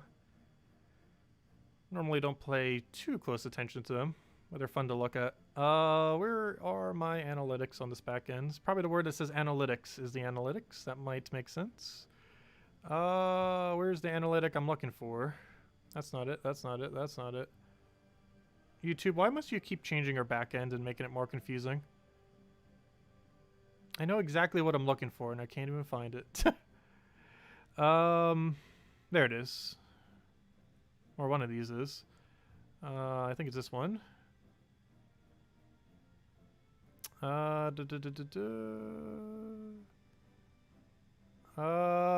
Yes! We've hit 0.2% for people under 18. But yeah, hey, I actually was right. When I said 25 and under are only 10%. It actually is. Because 9.9% are 18 to 24, and 0.2% are now 13 to 17. So yeah, pretty much only 10% of my viewer base are 25 or under, essentially. And then 25 to 34 actually is the biggest group. Oh no, it isn't. It's the other group that it still is. But yeah, 25 to 34 is at about a third, and then a slightly bigger third is 35 to 44, and then another decent chunk from 45 to 54, and then it kind of falls off.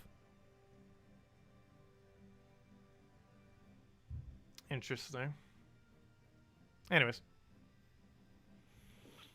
Where were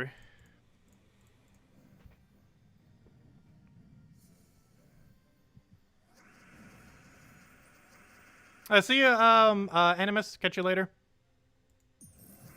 Also, study for anniversary. How's that go? Or not anniversary. Anniversary. How's that going?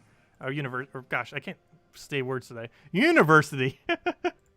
But yeah, how is that even going with the pandemic? I know I occasionally did summer classes during college, just to try to get them done a bit quicker, because they had summer courses, and you know they're pretty much the same thing as extended.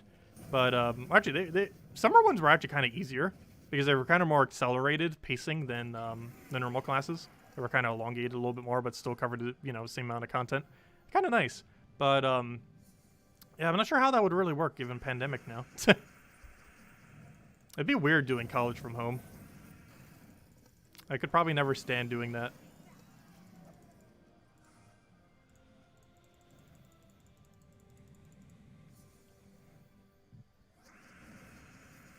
Is it mostly on line base? Interesting. I don't think I could ever do college online. I don't know if I would have the diligence to do so. I like physically going to a place like that for learning. But obviously during pandemic, that's not really possible. I got up to associate's degree. I just didn't bother going any further because I would have to go into debt to go any further. And I refuse to go into debt.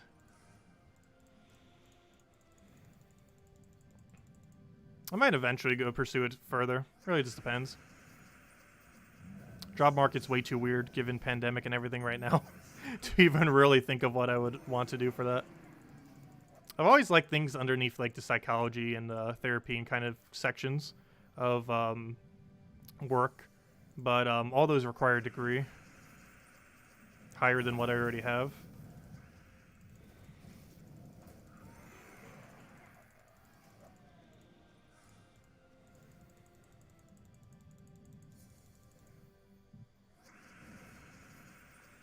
Let's see. Hello, analysts. You have done 52 battles in world events. 13 were bosses. One gave 2 points. One gave 3 points. The RNG, yes. It is very, very wide range. It's actually a 1 to 3 point range for every single one of the battles. I mean, you could keep getting 1 points. You could keep getting 3. You could keep getting 2s. It's really weird. It's not bugged. It's just really, really wide range of luck.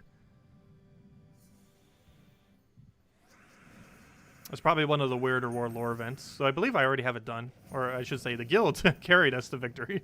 Because we weren't done last night when we did our battles. But I'm pretty sure the guild carried us to the rest of the way. I don't think we need to do our battles tonight.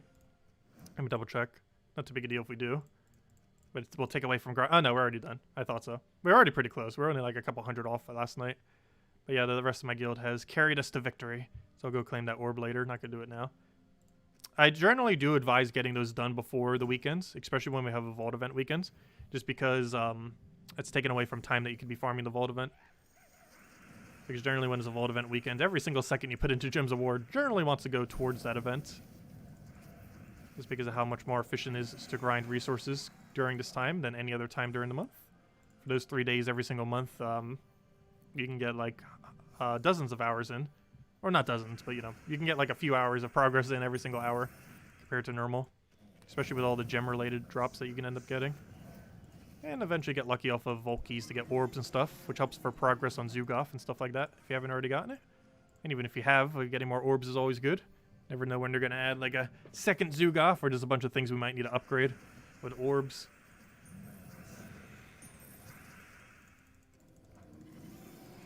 I'll see you, Medieval. Catch you later. Thanks for stopping by.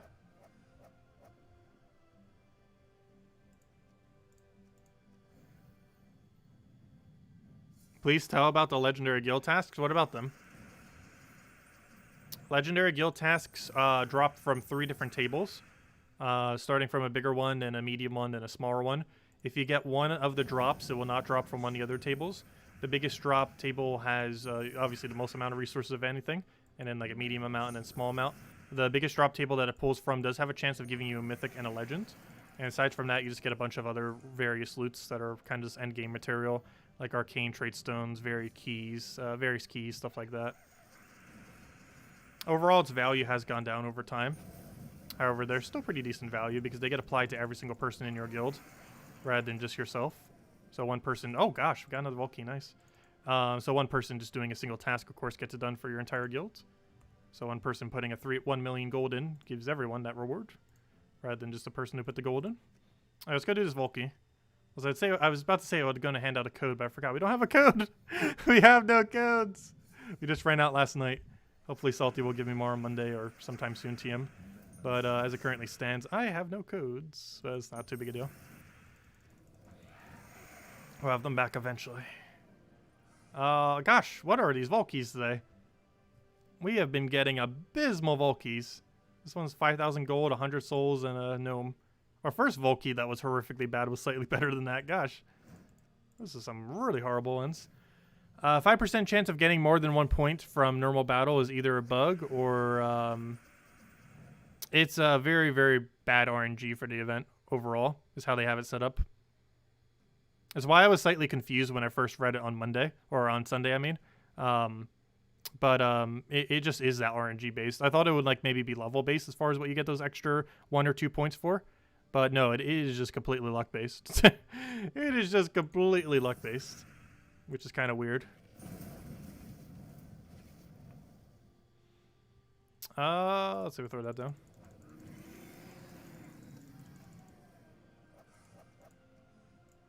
Yeah, you can get a lot of glory during a vault event, and those do convert to keys, and those keys can convert to the mythic. It's actually pretty nice when the vault event coincides with the new mythic, because you can basically farm the new mythic off of the vault event. Like, you can get all the material you need, or, you know, all the attempts that you need off a grinding vault event like crazy this weekend to just get the mythic.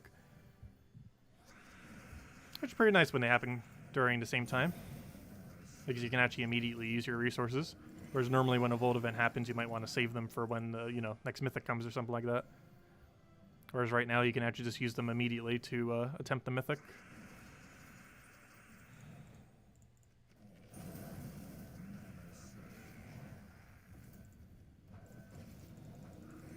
And of course we'll be hoarding all of our loot for later. But I haven't really gotten anything too shiny yet. These vault keys have been horrible, though of course we're still getting the normal drops. I've seen a couple 5,000 soul drops. We haven't been seeing many glory gnomes though. Ideally we want to be hitting those 500 or 1000s off of that. You got a vault key off a glory gnome and you got a glory gnome. That's pretty funny. I still wish gnomes would drop themselves. Like, for example, every single one of the gnomes would drop like some amount of copies of itself when you kill it, even if it's only one. But it is currently really hard in the current state of the game to max out all the gnomes. It kind of makes sense that every single gnome would have themselves as a drop, but that is not the case. Hello, Haway, welcome.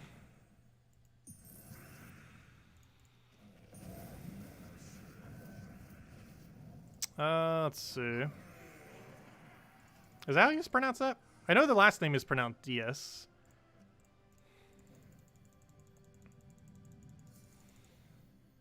Let's see, we'll take that down. Get our splits.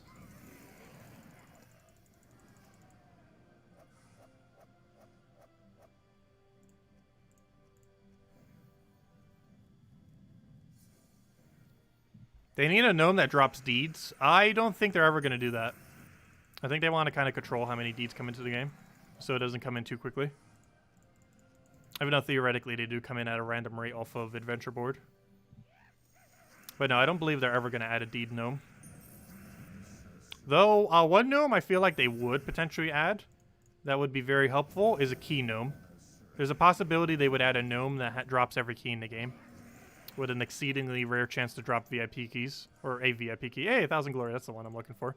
Gosh, but how bad our vault keys have been. 1,000 glory is actually better drop than vault key at this point. It's kind of funny how that ends up panning out sometimes. The consistency of the value from 1,000 glory tends to be better than it. However, theoretically, once you actually go and open the drops out of a glory keys, they could be worse than what you got from the vault key. But generally speaking, a lot of 1,000 glory drops are actually better than a vault key. The actual gem value exchange of something like 1,000 glory is about 45.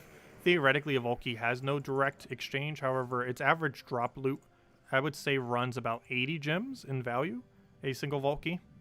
So theoretically, the value of a vault key is about 35 gems higher than a 1,000 glory drop.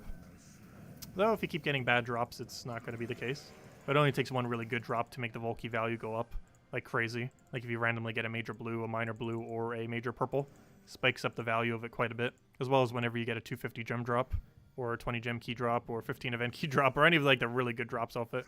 Has a lot of really bad drops, but also has some of the best drops in the entire game. Right now, our average vault key value has been nearly 0. But then we'll get like a major blue, and then it just spiked up to like hundreds of gems per vault key. Let's see. Take that one over. Oh, hello, Cookie! Welcome.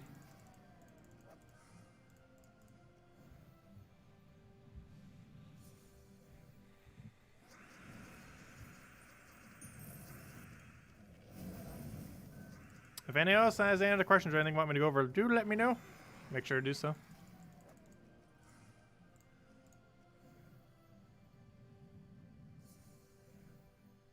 Yes, it is possible to get a vault key from a vault key. That is very much possible. Actually, I've gotten 2 Volkies in a Volky before. Only once. I've never gotten a triple Volky, though. But we've gotten double Volky in a Volky, which is kind of funny.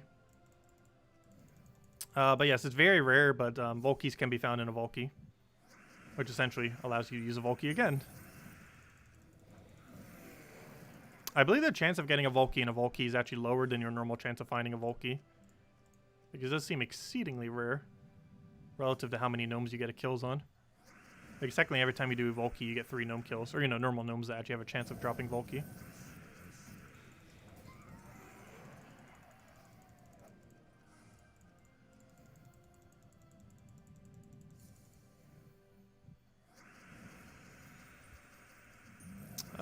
We'll go for that. Get our splits down.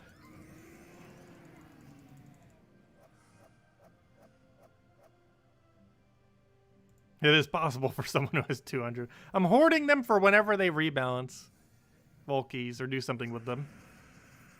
Theoretically, there's a reason to hold on to them as well. Especially if you're playing free-to-play. Heart of Rage is going to be in a Volky drop table. And if it's used to craft something, which we already know for sure it is, there's a good chance it will be consumed, which means you're going to need to get another copy of it anyways. So if nothing else, you should almost leave Volkies for when Heart of Rage comes into drop table, because that's the earliest immediate new thing that we know is going to be coming into the Volky drop table. When exactly is the day that that's going to happen, we don't know. I believe it's going to be a couple weeks or so after campaign. However, I'm not sure if we're going to get like an announcement like, oh, hey, all this stuff from the previous thing is now available.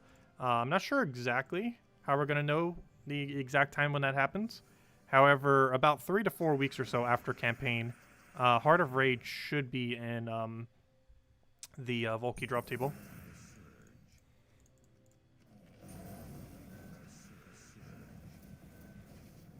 How's the gnome weekend been going? Well, we've been grinding for a little over an hour. And so far 3 Volkies, so not too bad. All of our drops from them have been pretty bad, though. So even though we got a lot of Volkies, the loot that we got from them, not the greatest. But we've been getting some Glory Gnomes and some other Gnomes, so the loot from that stacks up to be quite a bit. We've been getting some Gem Key drops off a normal Gnome. Again, some 1,000 drops off of Glory Gnome. They definitely add up. Even if we don't get a single Volky, the loot that you get during a Vault event's insanely good, even with 0 Volkies.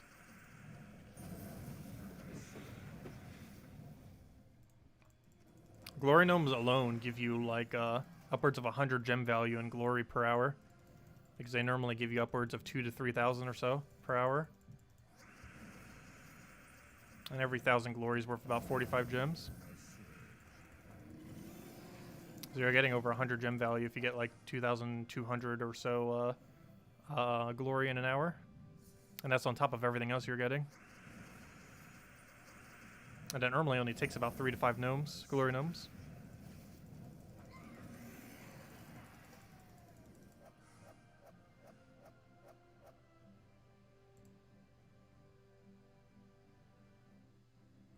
You can do explore in any location.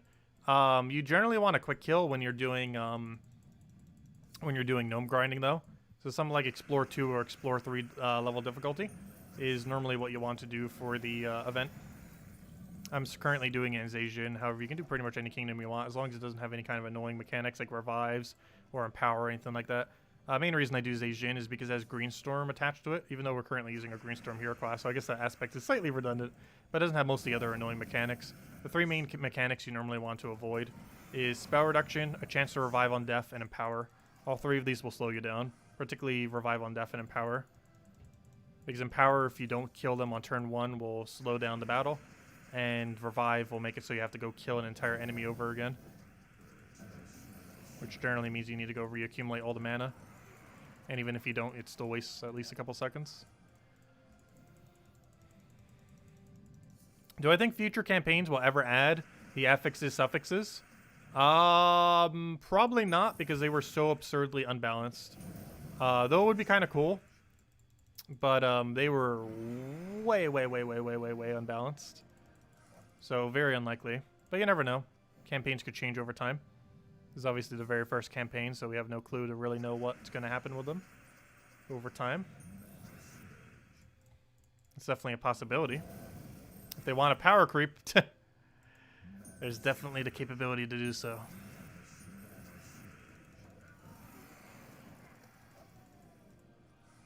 But having everything like entangle when you cast, or getting like a burn when you do skull or something like that, can become very broken. Like for example, let's say burn on skull for every single thing. That would allow any hero class that has triple damage to burning to automatically have triple damage to everything, as long as they don't have immune to burn. It'd basically be like web spinner.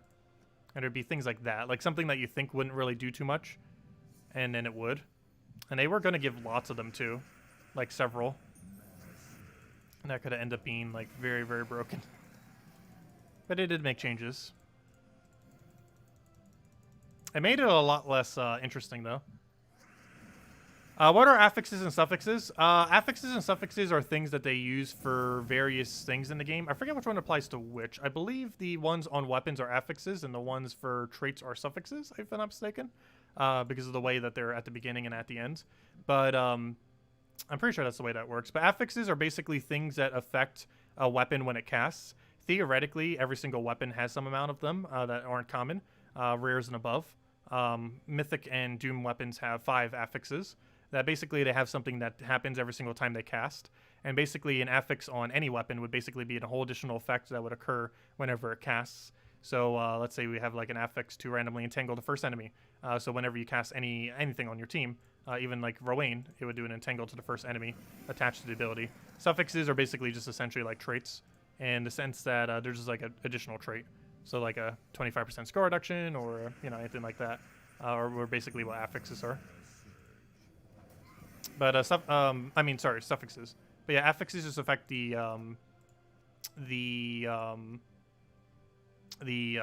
cast, and the suffixes affect the traits essentially. Also, suffixes can be stunned, affixes cannot be stunned. So if they were to ever add something like that, they actually show up in world lore events occasionally, though we haven't really been seeing them too much. But some world lore events do include suffixes and affixes on troops that are really not that noticeable in most situations. And I'm not sure if they did that for this event. I normally don't pay attention to it. I know they have for at least some amount of the events that we had. It wasn't just in the beta. But as far as the buff to the artifact, that was only in the beta when those were applied to it. They've never actually been in the game yet.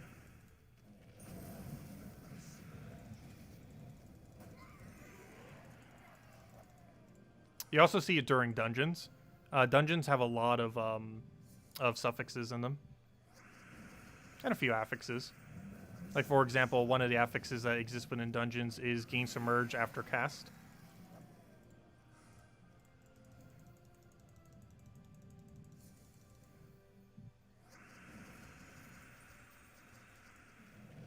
I'm not sure if the terms are actually used within the game.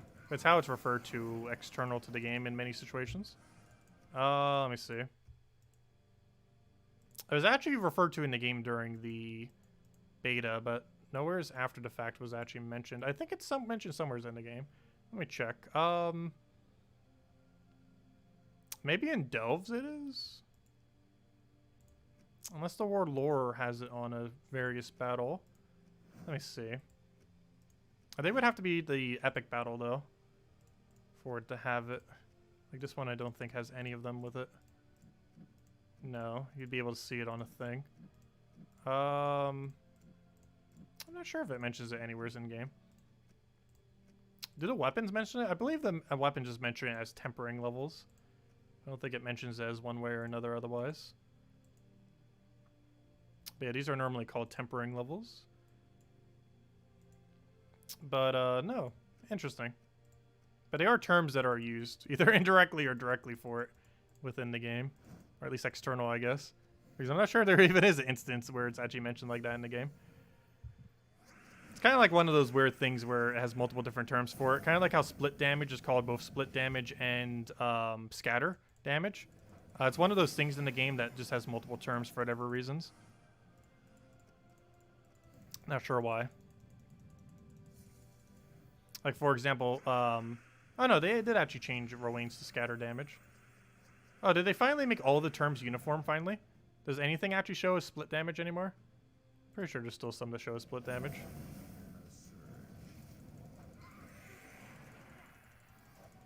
I never noticed that. Did they actually do that recently? Did they get rid of every terminology that says split and finally made it uniform? If they did, they forgot one.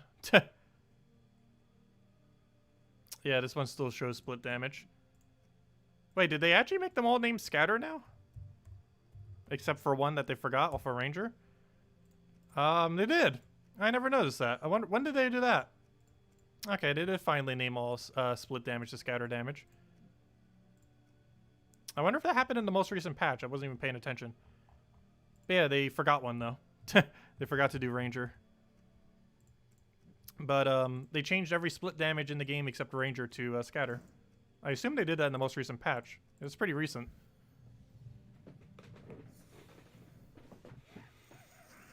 I still call it split damage though. That's what it's originally called. I'm still calling it that.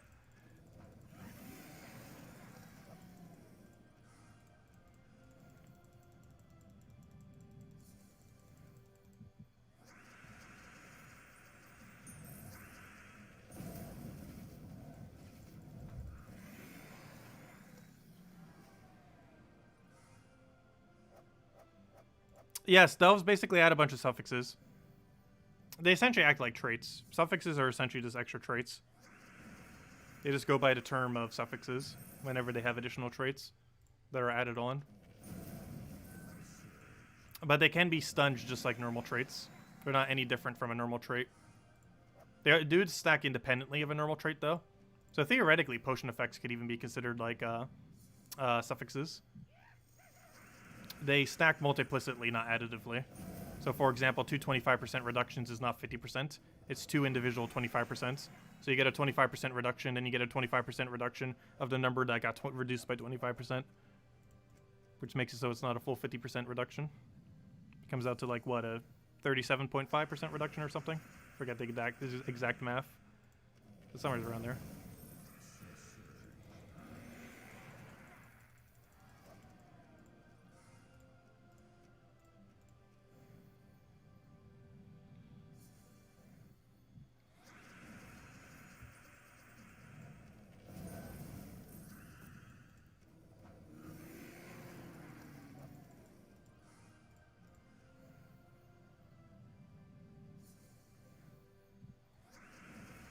The next bounty hunter, according to spoilers, is either summon a random daemon or grant a random status to enemies or allies, or damage the first enemy.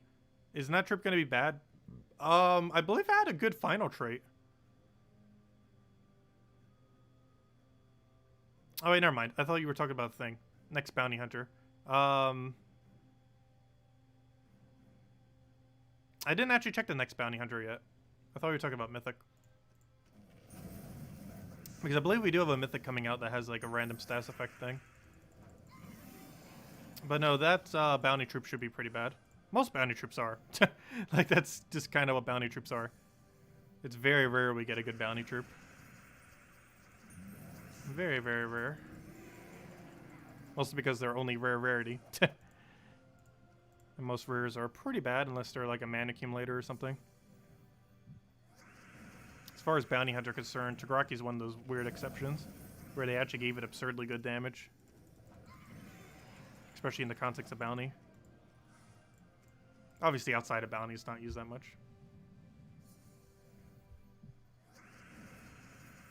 That's a 43% reduction. Yeah, you get the point, it's not 50%. It's almost 50%, not exactly though. And you would never actually do the math every single instance. Generally. Because there's a lot of different percent combinations in the game.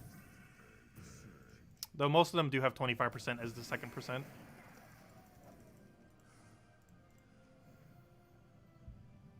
But the first percent can always be different, of course.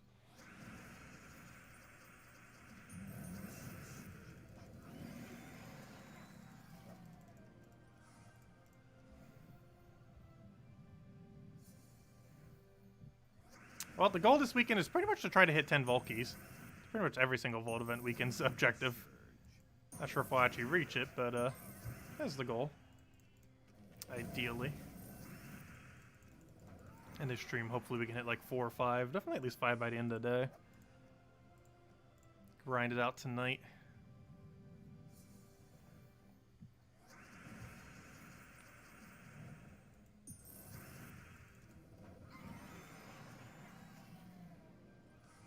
For web spinner, it's just one or the other. It actually technically automatically does as well. Web spinner has web prior to its triple damage on its ability, and because it applies, because it's higher up on its thing, it will actually apply the web prior to the the triple damage. Because the way that traits work is they work from top left to bottom right, but they also work from the first trait down to the bottom trait. And for that reason, it actually applies its web on second trait before it applies its triple damage on its third trait. Meaning web spinner will actually triple damage every single thing in the entire game as long as it can be webbed. And you can curse it in order to be able to web everything in the game, other than indestructible. That one trait as a mean to curse. But no, it can't do 9 times damage. Well, it can with other effects.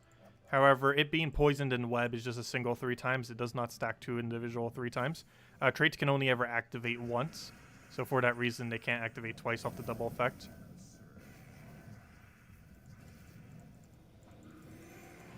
However, you can get that multiplier to be higher by using Hunter's Mark and Enrage. Hunter's Mark would bring it to 6 times damage, and Enrage would bring it to 9 times damage. So it is theoretically possible to get it to 9 times. However, it would have to be both Hunter's Marked and Enrage. Or, you know, your trip being Enraged, them being Hunter's Marked. And also, they would have to be webbable. When is the next Animal Crossing New Horizons stream? I'm not sure when I'll be streaming it again. I'm currently trying to move my rocks in Animal Crossing New Horizons. I checked it this morning real quick, and the first rock moved exactly where I wanted it to.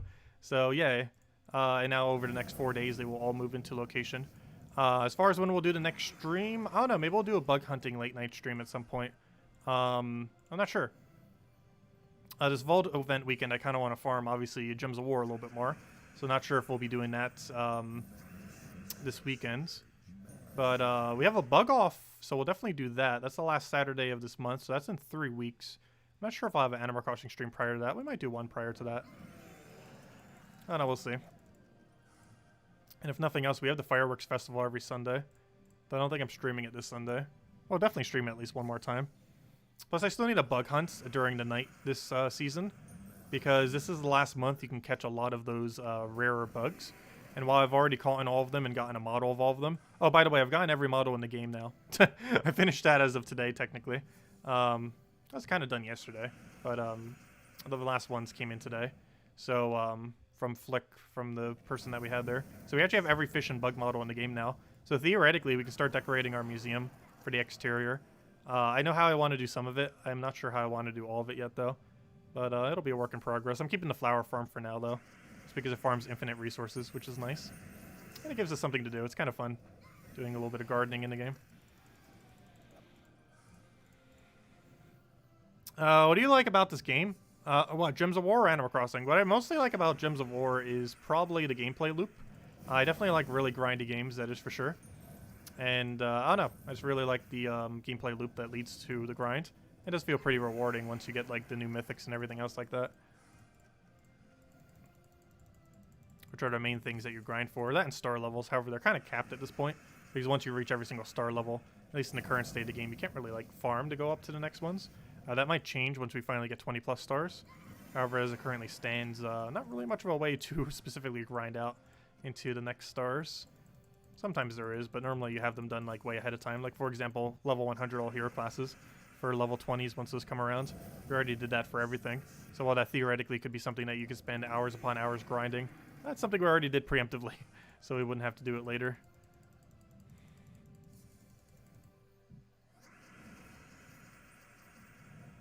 But yeah, most of our Animal Crossing streams this month, aside from the bug tournament, if we do stream it all, are almost entirely going to be at night. One slightly annoying thing about the current critters that are available right now in Animal Crossing New Horizon is almost every single good one that I need, other than Sunfish, are all available at night. Like, every single one of them that I need. Which is kind of unfortunate. Because I don't normally play it too much at night. Let's see, we'll take that over.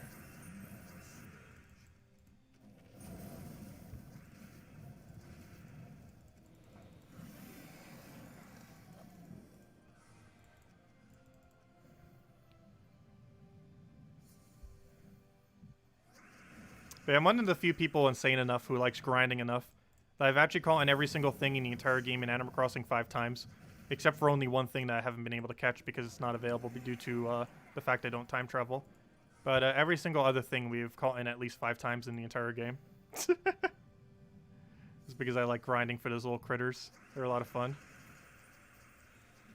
But technically the grind is almost complete now. I'll need to find something else to grind.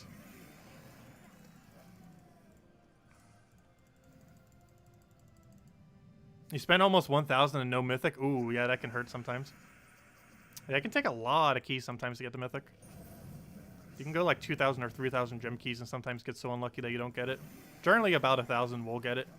But it's not a guaranteed chance, of course.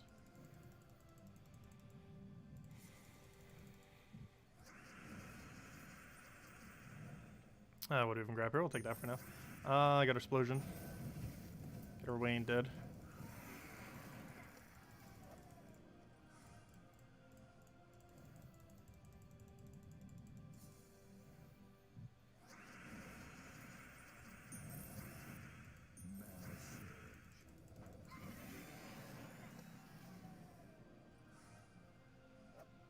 You think Amarok is the smallest mythic in size according to its picture?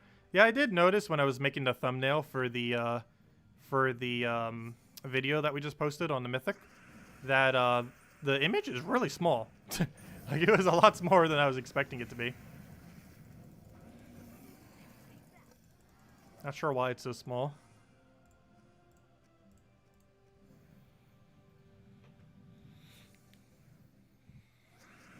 Oh gosh, 14k guild seals and 500 gem keys. Wait, how many seal keys is that? What's 14,000 divided by 20? That's 700, right? That should be 700. Did I do math right? That should be right. But yeah, that's basically 1,200 total keys then. Because they basically count as gem keys. And every 10 glory keys is about the same as a gem key. But yeah, I believe it took us 600 gem keys this time around, which is actually pretty good. If we could get every single one that way, I would be perfectly happy. 600 is not that bad at all.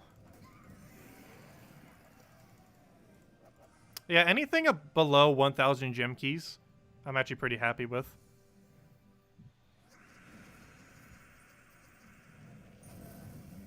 Anything that starts getting above like 1,500 is when it starts getting kind of unfortunate.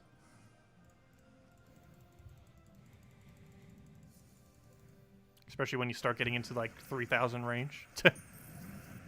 As far as gem keys or their equivalent of seal keys.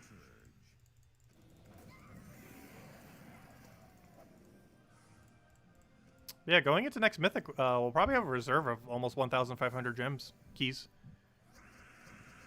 Which should be enough to get it, even if we get slightly unlucky. Of course, the ideal is that you get really good luck multiple weeks in a row. And then you just start compiling keys and get a surplus. My intent is zero out most of the time. Or some weeks we might have better weeks than others, but they always end up reaching zero eventually. From a really bad luck Mythic. I was like hoping for a good token drop there. I'm not sure why. We're on Explorer 2. There's like literally no good drops we can get.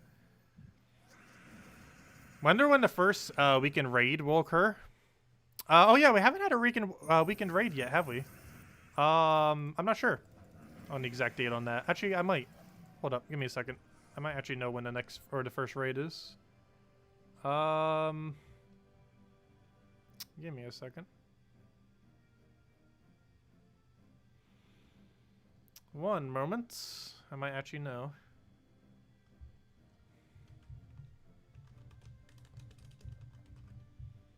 Never mind, I don't know. This tool actually doesn't say when raid events happen. There's just no raid event coming up. Yeah, I'm not sure. If anyone does know, do let me know. But yeah, I didn't even notice that. We haven't had a raid weekend yet. That's a new feature that can happen as of the most recent patch. I am not aware of when that will occur, though. But yes, it is possible to have a raid weekend now. At some point. Also, this language got 2 other translations now. It now has it in Spanish, and it now has it in what I believe is Chinese. Cool. Because before they just had it in English and Russian. So now they have 4 languages for that website. Do I already have a replacement for Terran's Worlds? I've been using Crazy Gem some. It's a Russian-made website that kind of has some of the weekly spoilers laid out and a few other resources. It doesn't have everything, though. I've still been trying to find a better alternative. If any of you know any, definitely let me know. But crazygems.ru is the one I've currently been using, for the most part. The full URL to get to the page I normally look at's a little bit longer than that, but here it is. Let me go grab it. Where'd it go? There it is. Here's the one I currently use.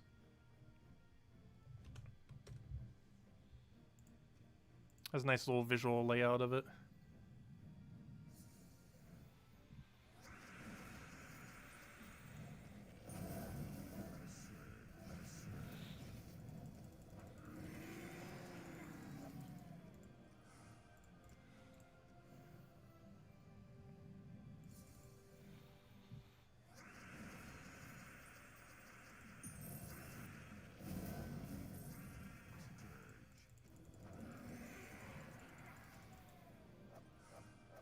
In the Tower Invasion week, coming after 2 weeks, it brings a siege breaker called Air Stone Shatter.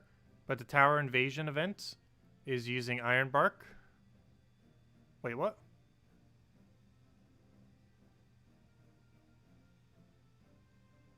I'm not sure what you mean by that. There are some that have double up. So I'm pretty sure you're going to use one or the other. Because they would both have overlap on the typing. However, there's a good chance that Iron Bark would be better. Iron Bark's one of the best invasion troops in the game. Because of the armor tier that it has, basically allowing it to instant one-shot. I don't think there's any point where it stops one-shotting.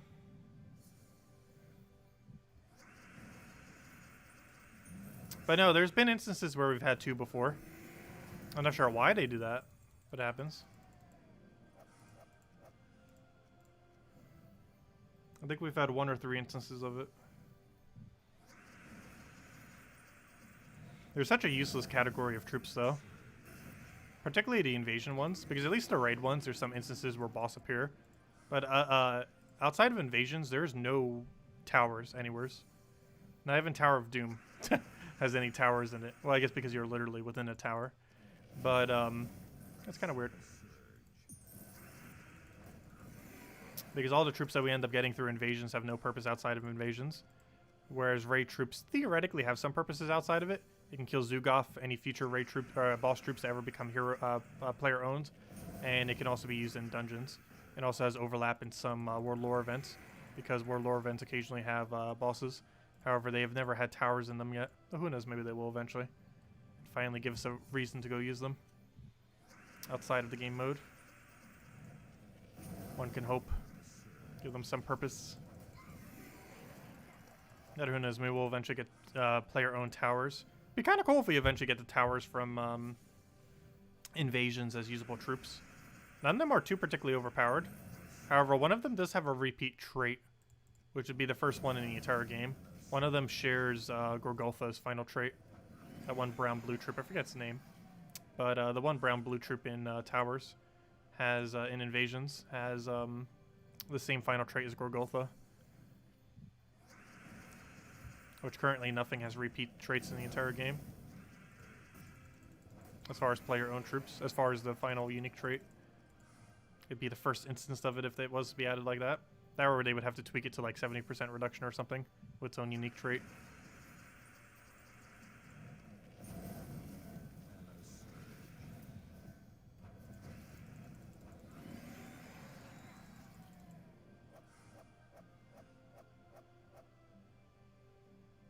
Easter, Spooky, and Christmas towers as week-long battle crashers.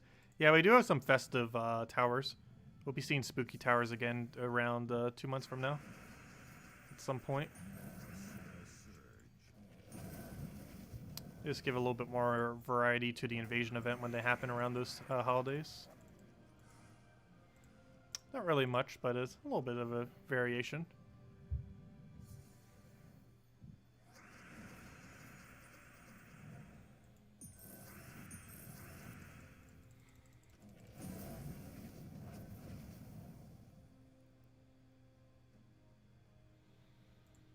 I find invasions overall to be easier, mostly because you can apply the invasion troops damage to everything, whereas for something like raids, you can't get your extra skull damage on all of them. You can only do it specifically on the raid boss.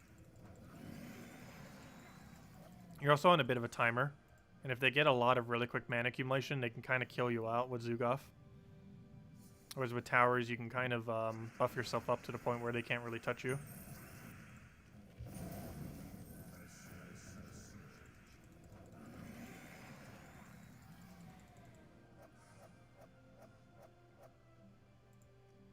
But yeah, Valraven Tower can be a little bit annoying in invasions. However, I've yet to see Valraven Tower ever escape on me. Even though Valraven Towers could theoretically be annoying, they do have a higher mana cost than a Valraven. They have an 18 mana cost, which is 8 higher than a normal Valraven.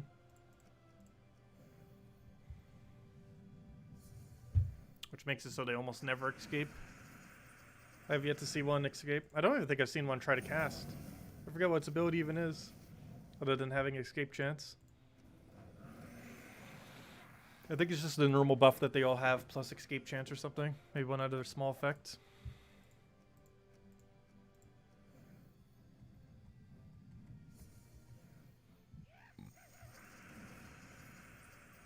Come on, where's our Volkies at? You know you want to give us one? They're doing pretty good. 3 within the time. Anything more than 1 per hour is pretty good, and we're already at more than 1 per hour.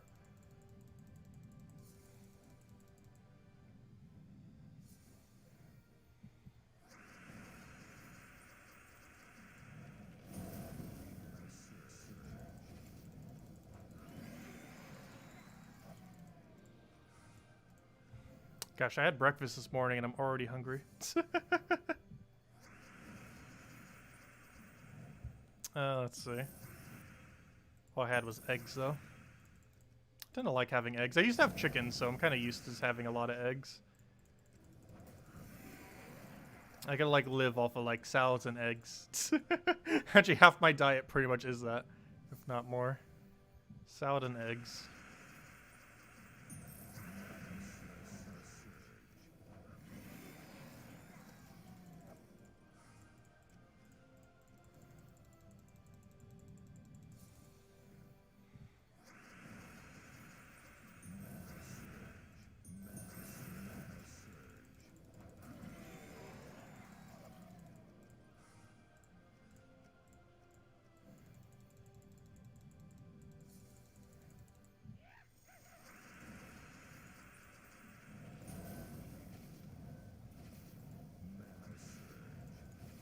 Come on, where's that Volky? At least give us like a 4 gem key drop or something. 10,000 gold. Not your worst drop, at least. You're going 4K diamonds next week. So which mythic should you craft other than High King Iron Gut, Megavore, and Tina? I don't know. What else are you missing? Also, it depends what's available, of course. But you might have to wait a few weeks before something else comes out that's good. Though I did this cycle recently, so almost everything's in drop table right now. As far as potentially being available next week.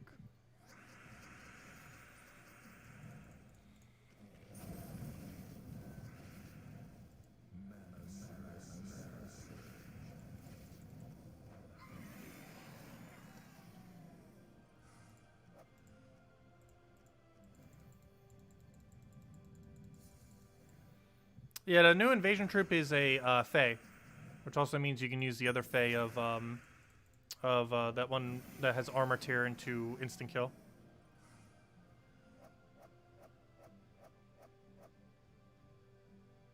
Wait, is it confirmed that's going to be elemental? That's kind of weird. If the thing is a Fae, but it's an elemental event. Because it would have to be the same typing for it to be usable.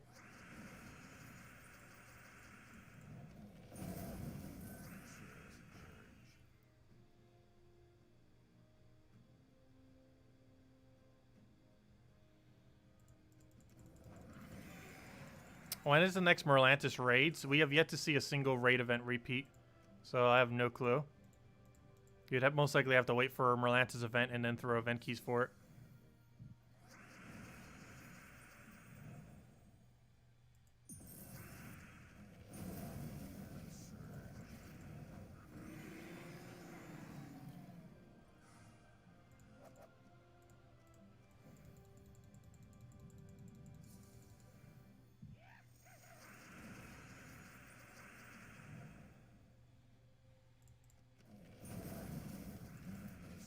Come on, Volky. All your other drops are useless.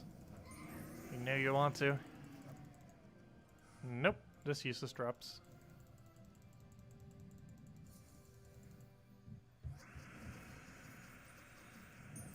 Well, as far as the next time we have a Merlantis event, it's probably just going to be a few months or so. And then you could just event key for it.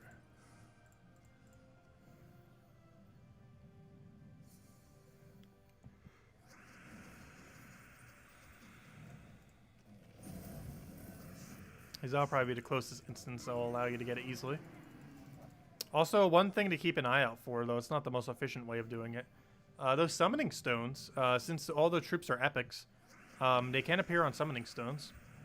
So keep an eye out for the summoning stones that correspond to its colors, because every single week it could be craftable there.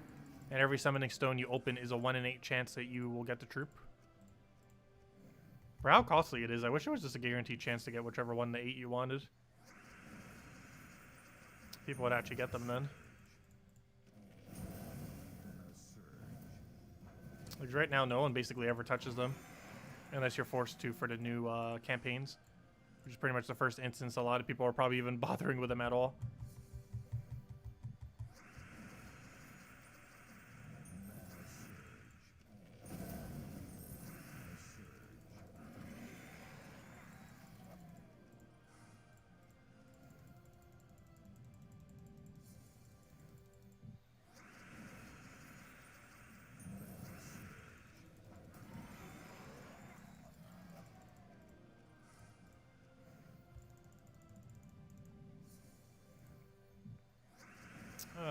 What do we have here? Let's go for that for now.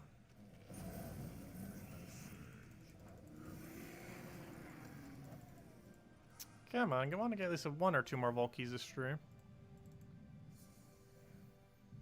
Got a pretty lucky start so far, though. Might have used up all of our luck already.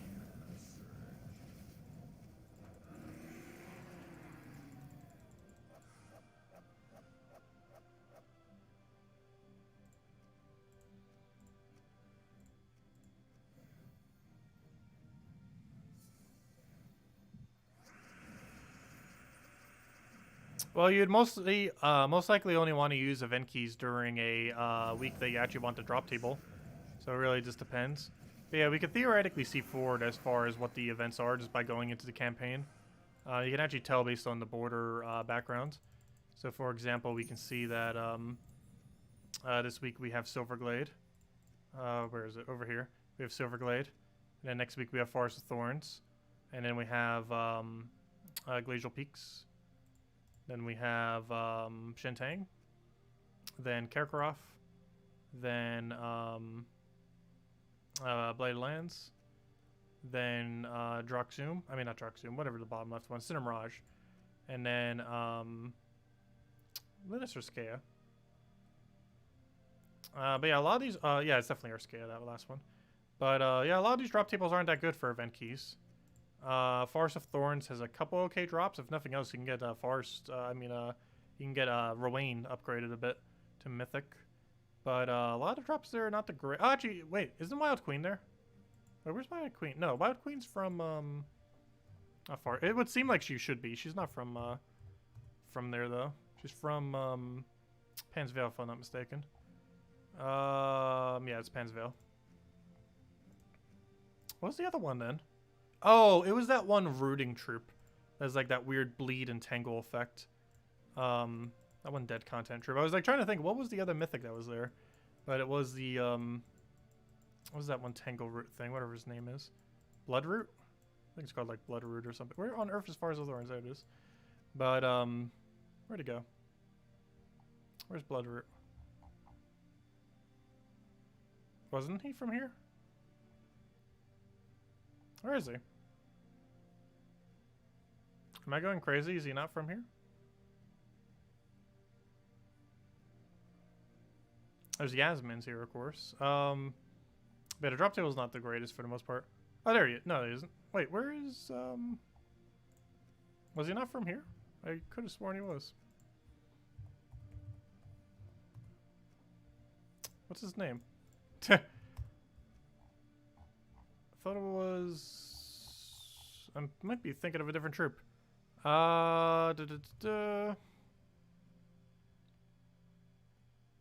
Let's type in bleed. There's barely anything with the bleed mechanic. There he is. Yeah, he's there. Why couldn't I not see it? It's King Bloodwood. But yeah, he's not that good. But that was the troop I was just thinking of. I saw he's got a name slightly wrong. Oh, we got a legend off of a thing. There we go. Not really one we need, but a legend nonetheless from a legendary task. Which that reminds me, how much gold have I done to the guild this week? We do need to save some for Delve though. I didn't claim my seals yet. Not like it matters, but there we go. I think we already hit 40,000, so my seals will not help with that. We already did about 2.5 million. We'll leave it at that for now then. Probably throw in 3 million next week. Okay, anyways, let's go back to the gnome grind. Let's go back to the Asian fort.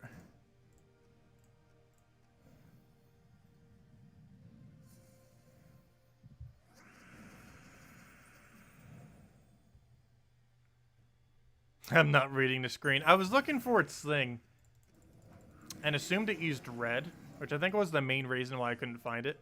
Because I was kind of like keeping an eye out for red, and he doesn't actually use red. Chris sworn he did. You think it would, given it has like a bleed mechanic, but it has no red. What legend did I get from the legendary task? That wasn't a mythic. That was a legend. And it was a legend from one of the delves. I forget his name. He's one of the useless tier ones.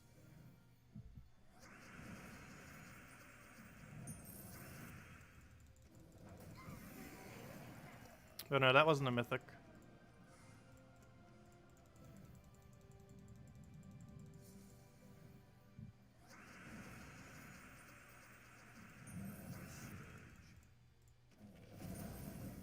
It's a legend from that one wild faction. I always forget its name. I always mix it up with Wild Court. But it was a legend from oh no, never mind, it is Wild Court. But it's a legend from Wild Court. You can see it right there. This is the one we just got. This guy right over here. That guy. The Wendigo. That is what we randomly got from the legendary task. I'm not sure why they even have the Delve troops as an option for those. But it is possible that when you get a random legend from a legendary task, that it is an Underworld legend.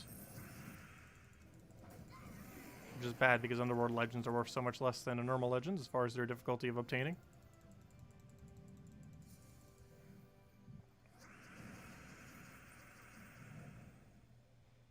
Oh, have I gotten mythics? Yes, we've gotten dozens in the past.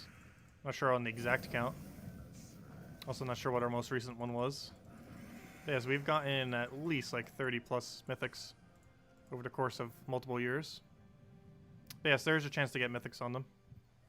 It's very low though.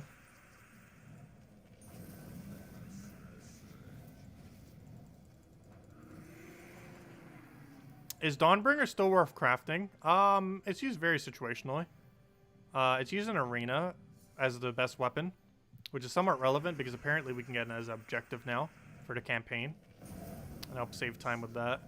I use it for the free class events every Thursday because it's normally the quickest option to kill out those. Though there are normally other options, but it's normally the quickest for that. It's used occasionally on some teams here and there. It's still somewhat meta for pure giant team, even though that team in general isn't really that meta in general. As far as building a giant team, it's one of the better options for it. Particularly, obviously, set to Titan. But,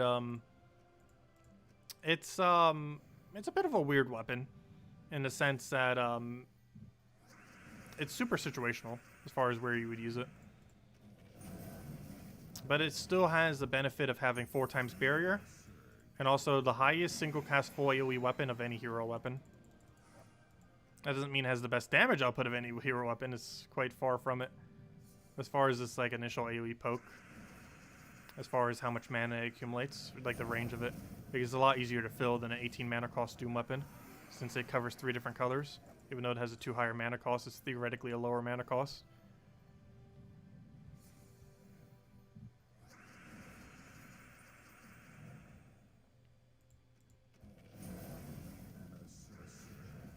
Yeah, we've definitely gotten at least dozens of mythics from legendary tasks. They stack up over time. I would say on average just one every month or 2 months or so. Sometimes you can get really lucky months and get a bunch. And other months where you don't get any for a month or 2 or 3.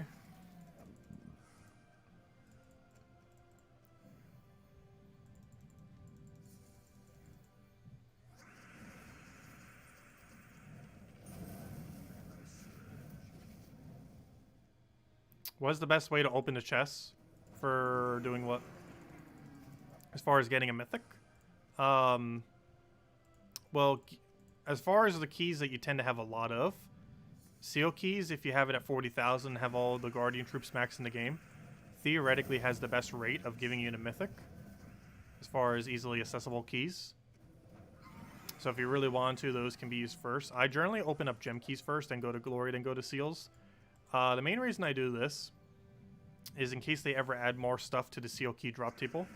While seals theoretically could have the best rate, assuming you already have all the guardians, of actually giving you the mythic, I tend to not really do it in case they ever add more drops to the seal key drop table. They already have before. They added 6 whole additional drops, and there is a potential possibility that they'll do that again at some point. And for that reason, I tend to hoard as many seals as I possibly can for in case that ever does happen again. So I tend to open in order of gem key, then glory key, then seal keys. And if I somehow happen to run out of all those, which with how many I have is very unlikely to ever happen, but if that somehow did happen, I would then switch to VIP keys. And if you didn't have access to VIP keys, I would switch to gem keys from that point. Because VIP keys in 50 bulks actually has the best chance of dropping the mythic in the entire game, as far as exchanging gems towards mythic chance. Otherwise, your best bet is just spam gem keys in 50 bulks. But yeah, it's order of gem keys with the physical gem keys you have. Don't spend gems. Then glory keys, then seal keys. Then you either spend gems for VIP keys, and if you don't have that, spend gems for gem keys. That's pretty much the order you do it on. So basically, gem keys, glory keys, seal keys, and then the physical gems on keys is the order I would generally say for trying to obtain a mythic. With physical gems being the last resort. And ideally one that you would not want to dip into.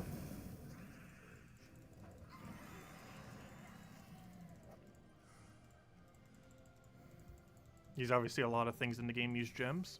And a lot of future stuff will use gems because obviously it's a premium currency in the game. So you normally want to avoid using those for mythics. At least later in the game anyways. Earlier on in the game you kind of have to just because there's a small amount of keys in total. But later in the game, you generally want to try saving as much gems as you can.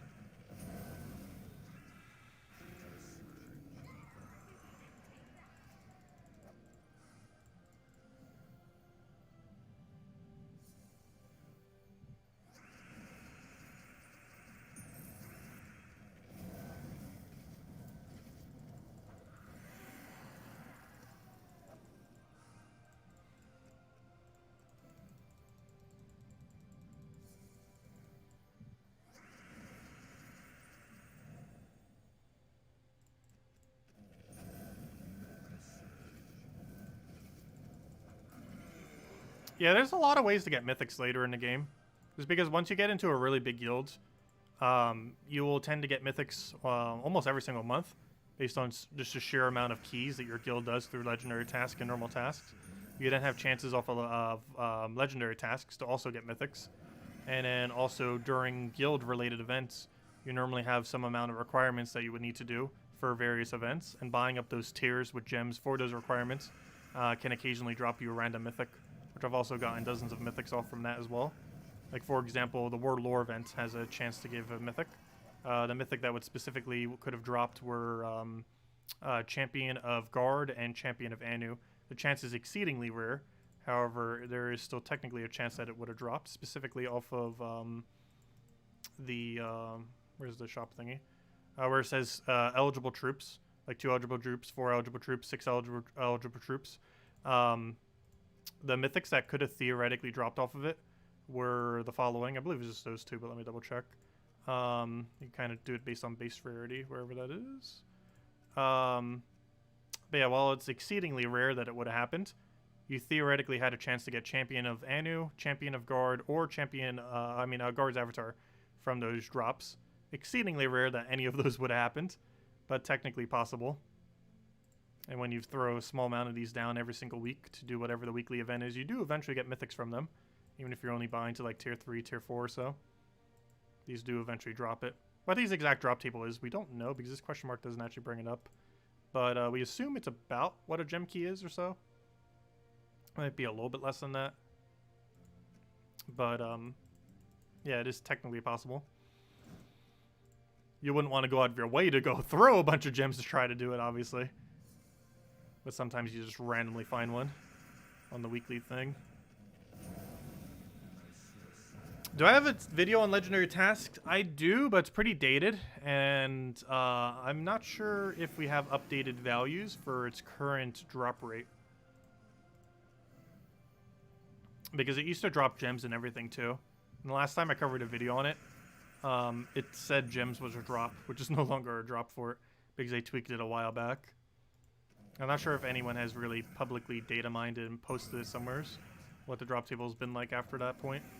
Because it got changed several months back. Actually about a year ago, actually, at this point. When they end up adding epic tasks, they end up changing. It actually got changed twice. When they removed gems and again when they did the other thing. Has been tweaked over time.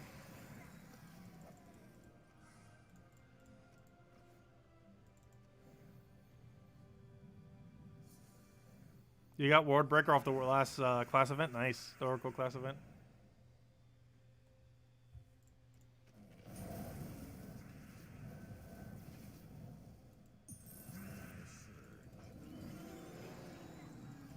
They have definitely gotten at least 24 troops off of the random weekly ones. Most of them are off stream though, just because I normally buy them up prior to stream for the Monday video, just to show off stuff.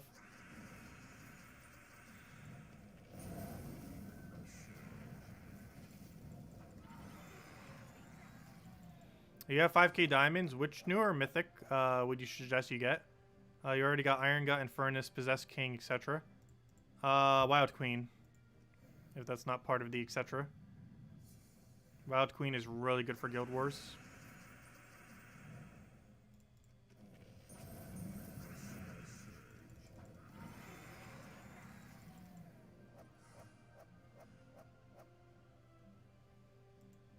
You dislike the live stream. Oh, no, you were just saying that there is one dislike. There's always that one person.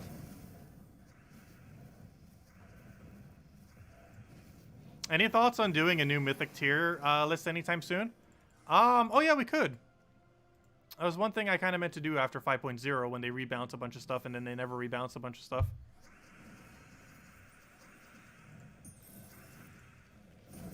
It hasn't really changed much since the previous tier list, though. Other than all the new things that have come in between then and now.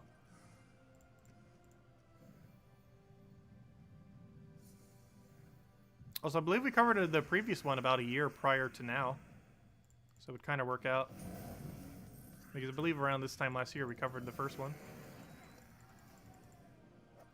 I'll see you, DS. We'll catch you later. Which I'm thinking about heading out for dinner too. Well, not out, but to go eat. I don't know, we'll go for about another 10-20 minutes or so. And we'll probably grab a bite. And then be back in about 4 hours after. Because we'll be streaming tonight, of course. Same time as always, 8 p.m. Eastern Standard Time. Which is 5.5 hours from now.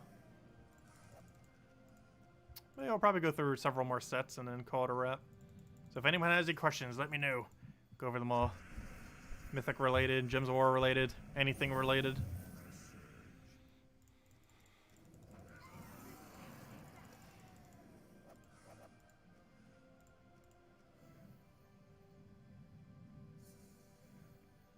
The Mythic, once it gets released, would be available, I believe, about 3 to 4 weeks or so after the campaign. Should be how it goes. And it would be in the Glory Gem Guild and VIP chest drop table. However, it would never be the exclusive Mythic in the Glory Gem Guild and VIP chest drop table, which is would be the first Mythic in the game that has ever not been added that way. Every single Mythic that has ever come into the game, other than Zugoff and Xenos, but those are weird special troops, but not counting those two. This would be the only normal Mythic that would have came in through means that didn't ever have an exclusive drop table.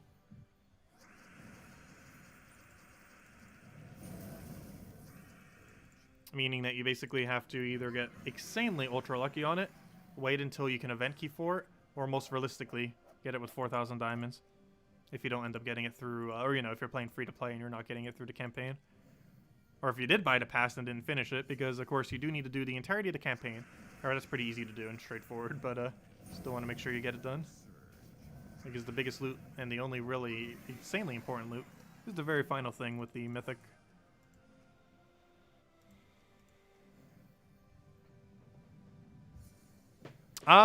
It's gonna be okay. It has two elements associated to it that can be powerful. It has a scroll spam and it has a curse. I'm personally not a huge fan of how it's set up, though I'll have to see it in practice. Because even though it has 4 times curse, it's a % chance it'll do 4 times curse. Currently at 50% if they don't tweak it between now and then. So at a 50% chance, I don't know, that can kind of be iffy on if it'll actually land or not. Also, this still annoys me that it's not perfectly centered. Okay, I think it's slightly better now. That will annoy me to no end if I don't fix it now. I just noticed that when I was looking over at chat how not centered that is when I moved it earlier.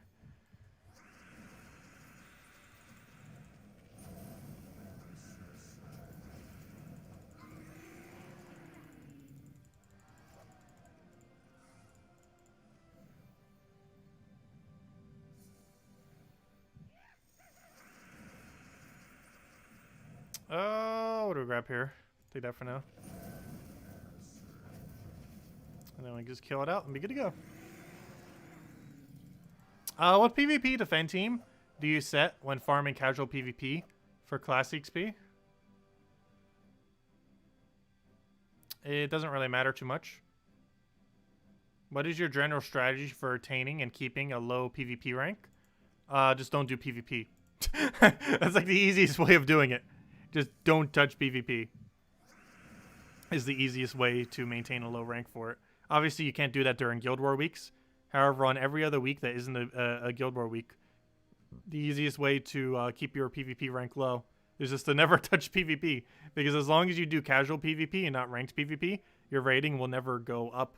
Well, maybe a little bit from your defend team winning, but it does that very rarely. And you're going to lose with it more than you're going to win with it. Yeah, just don't do normal ranked PvP. And you can pretty consistently keep it at very low in order to farm it. And even if you get it up a low, you'll still get some pretty easy options. Like right now, I think we have it at like 700 or 800. And even though that's a little bit higher than as low as we could potentially have it, we should still get some really easy battles here. So let's see. Maybe not as much. Yeah, we'd have to lower it back down. But you see an easy battle there. Yeah, even with it up a little bit, it still actually makes it harder to find easier battles. There's another easy one. Looks like it's taking about 3 on average repicks. Approximately. And there's was a 4. We're currently sitting at 880. Ideally, you want to be sitting at around 500 to 650 or so as far as your rating. Gosh, we're all the way at 51,596 rank at 800. And that's people who've played at least like 10 PvP battles or so.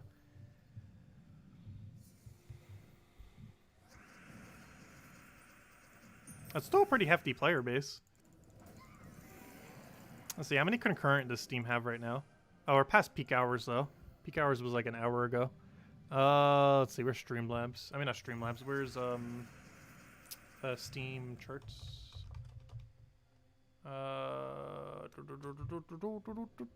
What's it currently at? Where's Gems of War? Also, gosh, Dota 2 has like 500,000 people playing. I keep forgetting how big Dota still is. I stopped playing it for a while now. I played it a lot when I was younger, you know, Dota 1. Let's see. Hey, we had growth this month. Probably because of the update. But yeah, so far it does show growth. Small growth, but growth. As far as the game. Also, it almost reached an all-time peak this month.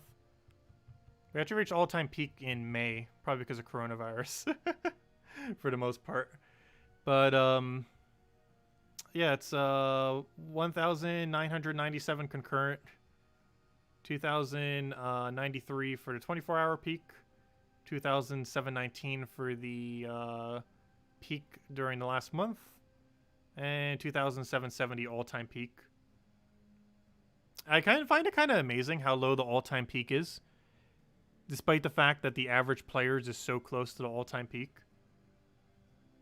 Like, the average players at any given time is only 1,000 away from the all-time peak of this game, which means this game has absurd retention, but overall has a relatively low play rates at any given time. Well, not like super, super low, but you know, when you compare it to like really big games, it's low. For like a game's system, it's still pretty decent though. Let's see. I'll take that.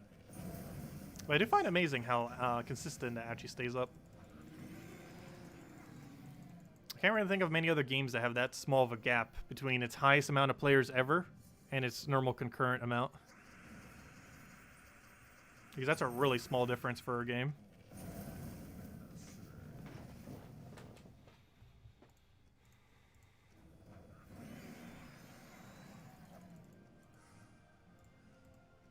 And that's only the Steam version. That doesn't count every other version of the game. Doesn't count mobile. It doesn't count consoles. And obviously concurrent's a lot different than actual player base.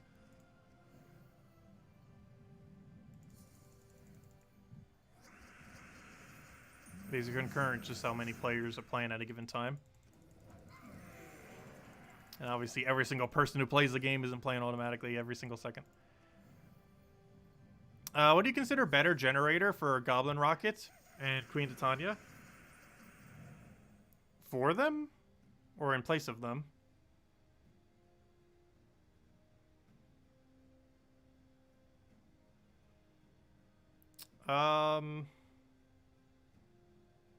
You probably would want one of the Empower Reds. One of the ones that convert a gem to red.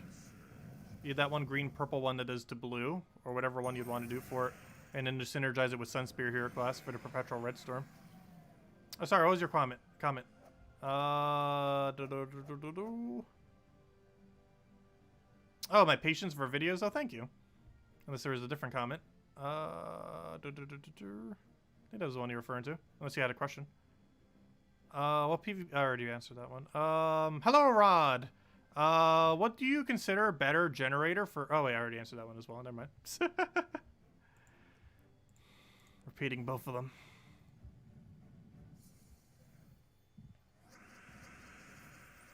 I'll go move that over. Oh, I already got Ruane killed out. Dead. Let's go hunt for one more gnome. Then I think I'm going to go grab the lunch dinner. Combine them together.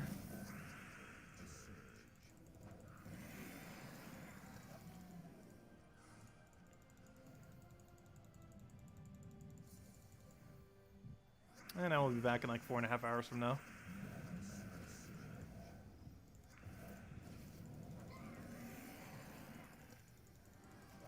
But yeah, 3 Volkies so far. We're doing okay for drop rate then. I'd prefer to be doing a little bit better than that, but 4 Volkies is not horrible. I mean 3 Volkies. I said 4. You know what that means, Volky, go. Come on, gnome. You know you want to. Come on. Ah, 100 souls. Gosh, that's like your worst drop. Why you gotta do that? Why you gotta do that? Okay, this will be our last gnome then. Come on, Volky. You know you want to. At least give us your really elusive 50 epic ingot, even though we don't need to drop anymore. Prefer the Volky, though. Well, he gave us epic ingot. It's not a really big one. He does have a 50 drop. It's very rare, though. But he will normally give you the 12 drop instead. But he does have a 50 epic ingot drop. It is exceedingly rare, but it is a possible drop. I think I've only ever gotten it twice. Maybe once. I know for sure I've gotten it. Can't remember the exact amount of times. Definitely less than 3. 3 or less. But it is very elusive. But if you're still trying to get all the epics that you need in the game to max out all the weapons, it's pretty helpful. I believe I am way past that point, though, at this point. Yeah, we're sitting at 660 epics, and I have nothing to put them into. Though then again, we do get a new epic weapon basically every single week now through the new thing, through the new weapons for that they added in the most recent patch. Like for example, this week's version of it was Runestone of Silverglade. If you haven't gotten this weapon and you're an endgame player, you might want to consider getting it, because it won't be available again for like 7 months. A new weapon was added to every kingdom in the game other than Broken Spire, which already had one from a while back. So they added 33 new weapons in the most recent patch of 5.0, and they keep adding them in basically one every single week through any new event. So any event that we haven't already had since the patch will come with a new weapon, so make sure to go get it. They're pretty cheap. Obviously, if you're earlier in the game, even mid-game, maybe even late game, and just don't have as many resources built up, you probably want to ignore these because these weapons are completely useless. But if you're going for full completion to get all weapons and everything, don't forget to go get them, because it's something you're probably missing. Because if you didn't get it this week, everyone was missing it, so definitely make sure to go get it if you need it. But yeah, that will eat up epic ingots a little bit. I think to take like, what, 36, 46 or so to upgrade one of those. It's not that much, though. Given that we have 660, I don't think that's going to go all the way down. However, theoretically, 660 is not enough to cover 33 weapons, because assuming it's 36 each, that is ever so slightly short. However, by the time we'd have all those weapons, we definitely have enough epic ingots, so shouldn't be too big a deal. Let's see. Oh, she was just mentioning the 2 dislikes now. Oh no! They're multiplying. Oh well, it always happens. Not too big a deal. But anyways, guys, thank you so much for stopping by. Greatly appreciated as always. As I mentioned, we'll be back in 4.5 hours from now, 8 p.m. Eastern Standard Time, as we do every night. We'll be messing around with more of the Vault grind. Might mess around with the Mythic a little bit more, too. Mess with some teams. I don't think we really did a proper Sunspear team either. Didn't do Flame Troll with it, so a few things we could still mess around with as far as experimentation. But overall, I'm not too huge a fan of it. I don't feel like I'm going to be using it too often, but we'll see. If nothing else, Stun Burn's still a good mechanic, and it theoretically would be good for speedrunning Explore 12. I'm kind of curious if there will be a speedrun up for it in the near future, like in the next month, kind of going over it. I'm pretty sure it can get world record, but you would need to attempt it like so many times to actually get it to work. But anyways, guys, we'll catch you guys later. Have a wonderful weekend. Best of luck with the Gnome event. Even more best of luck if you're trying to go open keys for the Mythic. And I'll catch you guys soon. And if you want more info on the Mythic, we did cover a video on it earlier, and we'll be going over it again tonight. Anyways, guys, catch you later. Goodbye, everyone. Thank you for watching.